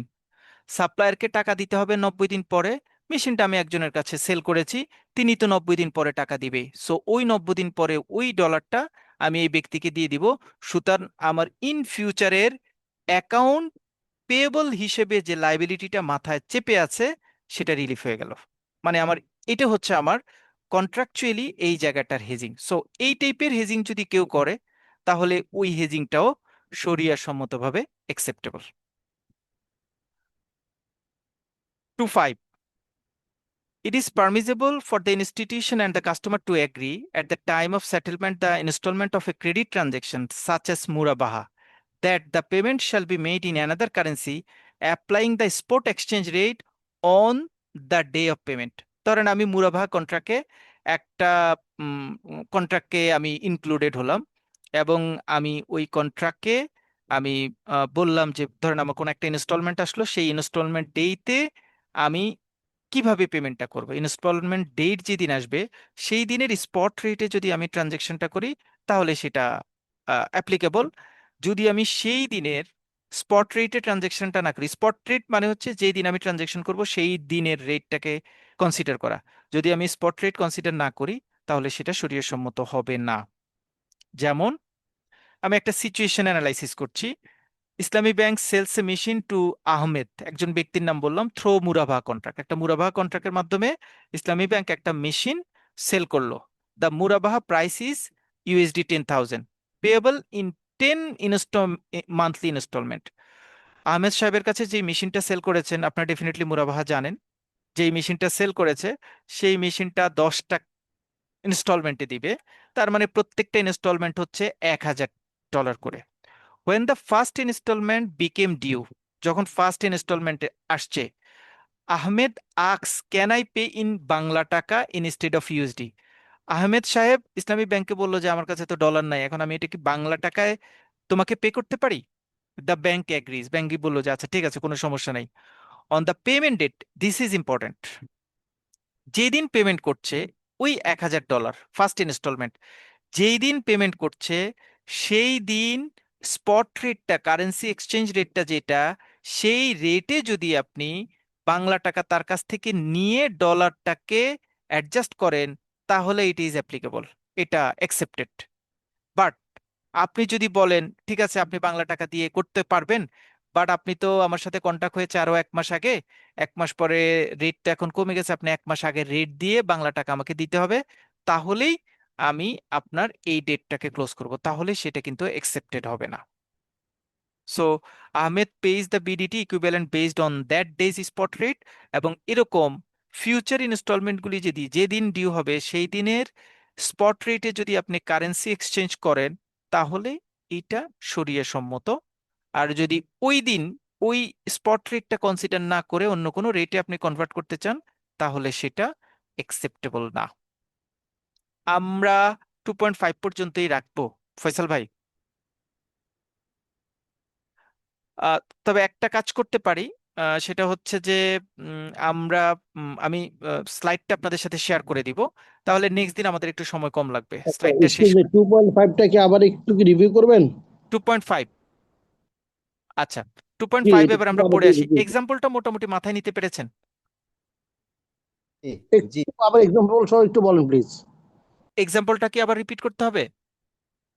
একটু জাস্ট মানে ওকে ওকে, ধরেন আমি একটা আমি মুরাবাহা কন্ট্রাক্টের মাধ্যমে সাচাস মুরাবাহা, আমি মুরাবাহা কন্ট্রাক্টের মাধ্যমে একটা ফ্রিজ কিনলাম অথবা মোটরসাইকেল কিনলাম, একটা মোটরসাইকেল কিনলাম, মানে মুরাবাহা কন্ট্রাক্টে তো আপনার প্রোডাক্ট ব্যাংক বাই করলো, বাই করে আপনার কাছে সেল করলো, আপনার কথাই বললাম, যিনি বললেন যে ভাই এটা একটু আবার রিপিট করেন, আপনার কাছে সেল করলো, আপনার সাথে কন্ট্রাক্ট হলো, এই মেশিনটা এই মোটরসাইকেলটার দাম হচ্ছে আহ ধরেন ধরলাম $1,000। সো $1,000 আপনি আমাকে 10টা কিস্তিতে দিবেন। সো অথবা আমি মানে ডেফিনেটলি ট্রেডিং ইন কারেন্সি, যেহেতু এখানে দুইটা কারেন্সিকে অ্যালাইন করতে হবে আপনাকে, যেহেতু trading in currency. So trading in কারেন্সিতে আপনি ধরেন একটা মোটরসাইকেল কিনলেন $1,000 দিয়ে, বাইরের মোটরসাইকেল ছিল সেটা, আপনি $1,000 দিয়ে কিনলেন, আপনার সাথে ব্যাংকের কন্ট্রাক্ট হলো প্রতি মাসে আপনি $100 করে দিবেন। তো $100 দিবেন প্রতি মাসের 30 তারিখে দিবেন। সো 30শে জুনে যখন আপনি ব্যাংকে গেলেন, যাওয়ার পরে ব্যাংক তো আপনাকে বললো যে অ্যাজ পার ইউর কমিটমেন্ট আজকে আপনি $100 আমাদেরকে দিবেন। কমিটমেন্টটা হয়েছে কিন্তু আরো 1 মাস আগে, যেদিন আপনি মোটরসাইকেল নিচ্ছেন সেই দিন আপনি কন্ট্রাক্টে সাইন করেছেন যে 1 মাস পরে প্রতি 30 তারিখে আমি আপনাকে $100 করে দিব। সো 30 তারিখে আপনি যাওয়ার পরে এবার বললেন যে আমার কাছে তো এখন ডলার নাই, বাট আমার কাছে বিডিটি টাকা আছে, সো আমি আসলে আপনার এই ডলারটাকে বিডিটি টাকা দিয়ে পরিশোধ করতে চাই। সো বিডিটি টাকা দিয়ে পরিশোধ করতে চাই। এবার ব্যাংক বললো যে ঠিক আছে বিডিটি টাকা দিয়ে পরিশোধ করবেন, আপনার সাথে আমার যে কন্ট্যাক্ট যেদিন হয়েছে সেই দিন $1 সমান বিডিটি ছিল 120 টাকা। বাট নাও এডেজ, আজকের দিনে যেদিন আপনি এখন লাইবিলিটি ওই 100 টাকা $100 ইনস্টলমেন্ট দিতে চাচ্ছেন, আজকের রেটটা 125 টাকা। এখন তো নর্মাল ওয়েতে যিনি ঋণ পরিশোধ করবেন তিনি তো বলবেন যে আমি যেহেতু কন্ট্যাক্ট করেছি ওই দিনের রেটে দিব, সো 120 টাকা করে দিব আমি, কারণ তাতে তার একটু বেশি লাভ হবে। শরিয়া বলছে না, যেই দিন ইনস্টলমেন্ট দিবেন আপনি সেই দিনের প্রিভেইলিং যে রেটটা এক্সিস্ট করবে মার্কেটে, ওই রেটে আপনার ওই ডেটটা আপনি প্রদান করতে হবে, আদারওয়াইজ সেটা শরিয়া সম্মত হবে না। আগের বা পরের কোনো রেট কনসিডার করলে সেটা শরিয়া সম্মত হবে না, সেই লাইনটাই বলার চেষ্টা করেছে এখানে মানে It is মানে স্পট রেটে spot the day, right? It is permissible for the institution and the customer to agree at the time of settlement of the installment of a credit transaction. Credit transaction মানে বাকি transaction such as murabah, that the payment shall be made in another currency. আমি তো বিশেষ প্রয়োজনে আমার কাছে dollar নেই, টাকাতে কনভার্ট করছি। অন্য কারেন্সিতে আপনি আপনার ফিউচার ডেটটা, ক্রেডিট ট্রানজেকশনের ডেটটাকে সেটেল করতে পারবেন, বাট যেদিন সেটেল করবেন সেই দিনের স্পট রেটে সেই পেমেন্টটার ট্রানজেকশন এক্সিকিউট করতে হবে। ক্লিয়ার? জি ক্লিয়ার। হ্যাঁ, বিষয়টা ক্লিয়ার হয়েছে ভাইয়া। হ্যাঁ, তবে একটা বিষয়, এই যে বাই মুরাবাহা মানে মুরাবাহা আর কি, বাকিতে ক্রয় বিক্রয়, নগদে ক্রয় বিক্রয় যেটাই হোক, যদি বাকিতে হয় তো আমরা তো আগেই তো প্রফিট মার্ক আপ করে নিই, হ্যাঁ, টাকাতে। তো তাহলে আমি যখন প্রফিট, এই পরিমাণ প্রফিট দিব তাকে, বা বিক্রেতা বললে এই পরিমাণ প্রফিট দিতে হবে, তাহলে পরবর্তীতে যখন আমি স্পট ডে, মানে স্পট মানে যেদিন ডেট অফ পেমেন্ট হুম আসতেছে, হুম সেই দিনকার রেটে কেন হবে? আমি তো আগেই তো তার সাথে আমার চুক্তি হয়ে গেছে। আমরা তো আগে চুক্তি করেছি।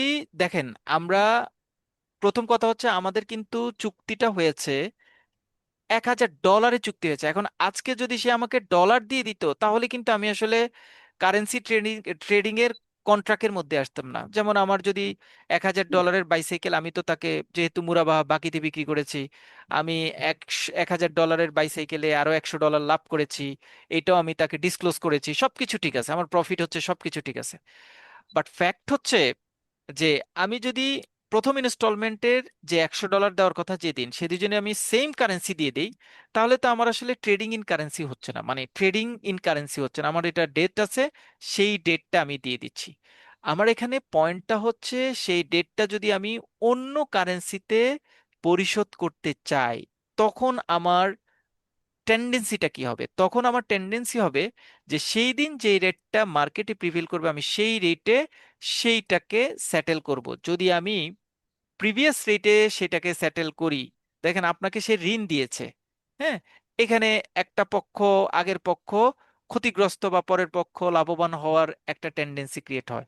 সেজন্য মানে স্পট এক্সচেঞ্জ রেটটাতে ওই সেটেলমেন্টটা করলে শরিয়া দৃষ্টিভঙ্গি অনুযায়ী মানে ট্রানজেকশনটা রেশনাল হয়। দ্যাটস ওয়াই সেই ডেটটার স্পট এক্সচেঞ্জ রেটটাকে কনসিডার করার কথা বলা হচ্ছে। বা কারণ এইটার আসলে ওই যে ফিজিক্যাল বলেন বা কনস্ট্রাকটিভ প্রসেসন বলেন, সেটার আসলে ট্রানজেকশনের পরিসমাপ্তি হচ্ছে, ধরেন প্রথম ইনস্টলমেন্টের কথাই বলছি, ওই 30শে জুন। সো 30শে জুনের যে স্পট রেট, যেহেতু এক্সচেঞ্জটা ওই দিন হচ্ছে, সেজন্য ওই দিনের রেটটাকেই কনসিডার করার কথা বলা হচ্ছে।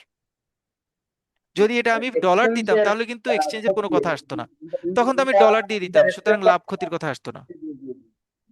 হ্যাঁ, যেহেতু ডলার এক্সচেঞ্জের এখানে বিষয় আছে, এই জন্য মানে in the date of payment, হ্যাঁ, এটা রাইট আছে, কিন্তু সেম কারেন্সি হলে কিন্তু আবার এটা অ্যাকসেপ্টেবল না।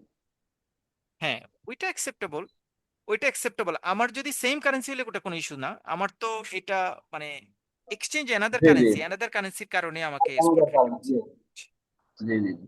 ঠিক আছে। অনেক অনেক ধন্যবাদ আপনাকে। জি, আমরা মানে প্রথমত দুইটা ফিডব্যাক চাচ্ছি। এক নম্বর হচ্ছে আমরা এইটুকু পর্যন্ত রাখবো, আর আরেকটা ক্লাস ফয়সাল ভাই, আরেকটা ক্লাস আমার মানে পরের অংশটুকু যেহেতু আমি স্লাইড দিয়ে দিব, I will take 45 minutes for next class. মানে নেক্সট ক্লাস 45 মিনিটস হাইয়েস্ট আমার লাগবে পরের অংশটুকু কভার করতে। সো আমরা নেক্সট দিন আমার সাথে আপনাদের যে ক্লাসটা থাকবে সেটাতে আমরা এইটার পরে আরেকটা স্ট্যান্ডার্ড আলোচনা করব। আর ফয়সাল ভাই আমাকে একটু টাইম দিয়ে দিবেন, মানে 2-3 দিন বা যতটুকু টাইম দেওয়া যায়।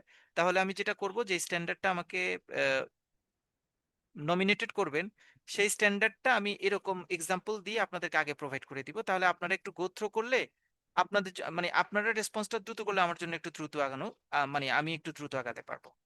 সো হ্যাঁ, নেক্সট এটা খুবই ভালো হবে, থ্যাংক ইউ সো মাচ। জি, নেক্সট ডেতে আমরা স্ট্যান্ডার্ড 1টা শেষ করব, এবং আমাকে যে স্ট্যান্ডার্ডটা নমিনেট করবে সেই স্ট্যান্ডার্ডের পার্টটা, আংশিক পার্টটা আমরা কভার করবো ইনশাল্লাহ। নেক্সট ক্লাসে আমরা রিমেনিং পার্টটা দেখব, এই স্ট্যান্ডার্ডের সামারিটা দেখব, এবং এই স্ট্যান্ডার্ডের উপরে ছোট্ট একটা এক্সাম দিব, ছোট্ট মুখে মুখে ওখানে আমরা অ্যান্সার দিব। 5টা MCQ পড়বো দেব, আর হচ্ছে 5টা ট্রু আর ফলস রাখবো। ওই কোয়েশ্চেনের মধ্যেই থাকবে। ঠিক আছে, ফয়সাল ভাই কি আছেন? আচ্ছা, ফয়সাল ভাই নাই, আমরা আমরা তাহলে আজকে শেষ করব। অসংখ্য ধন্যবাদ সবাইকে।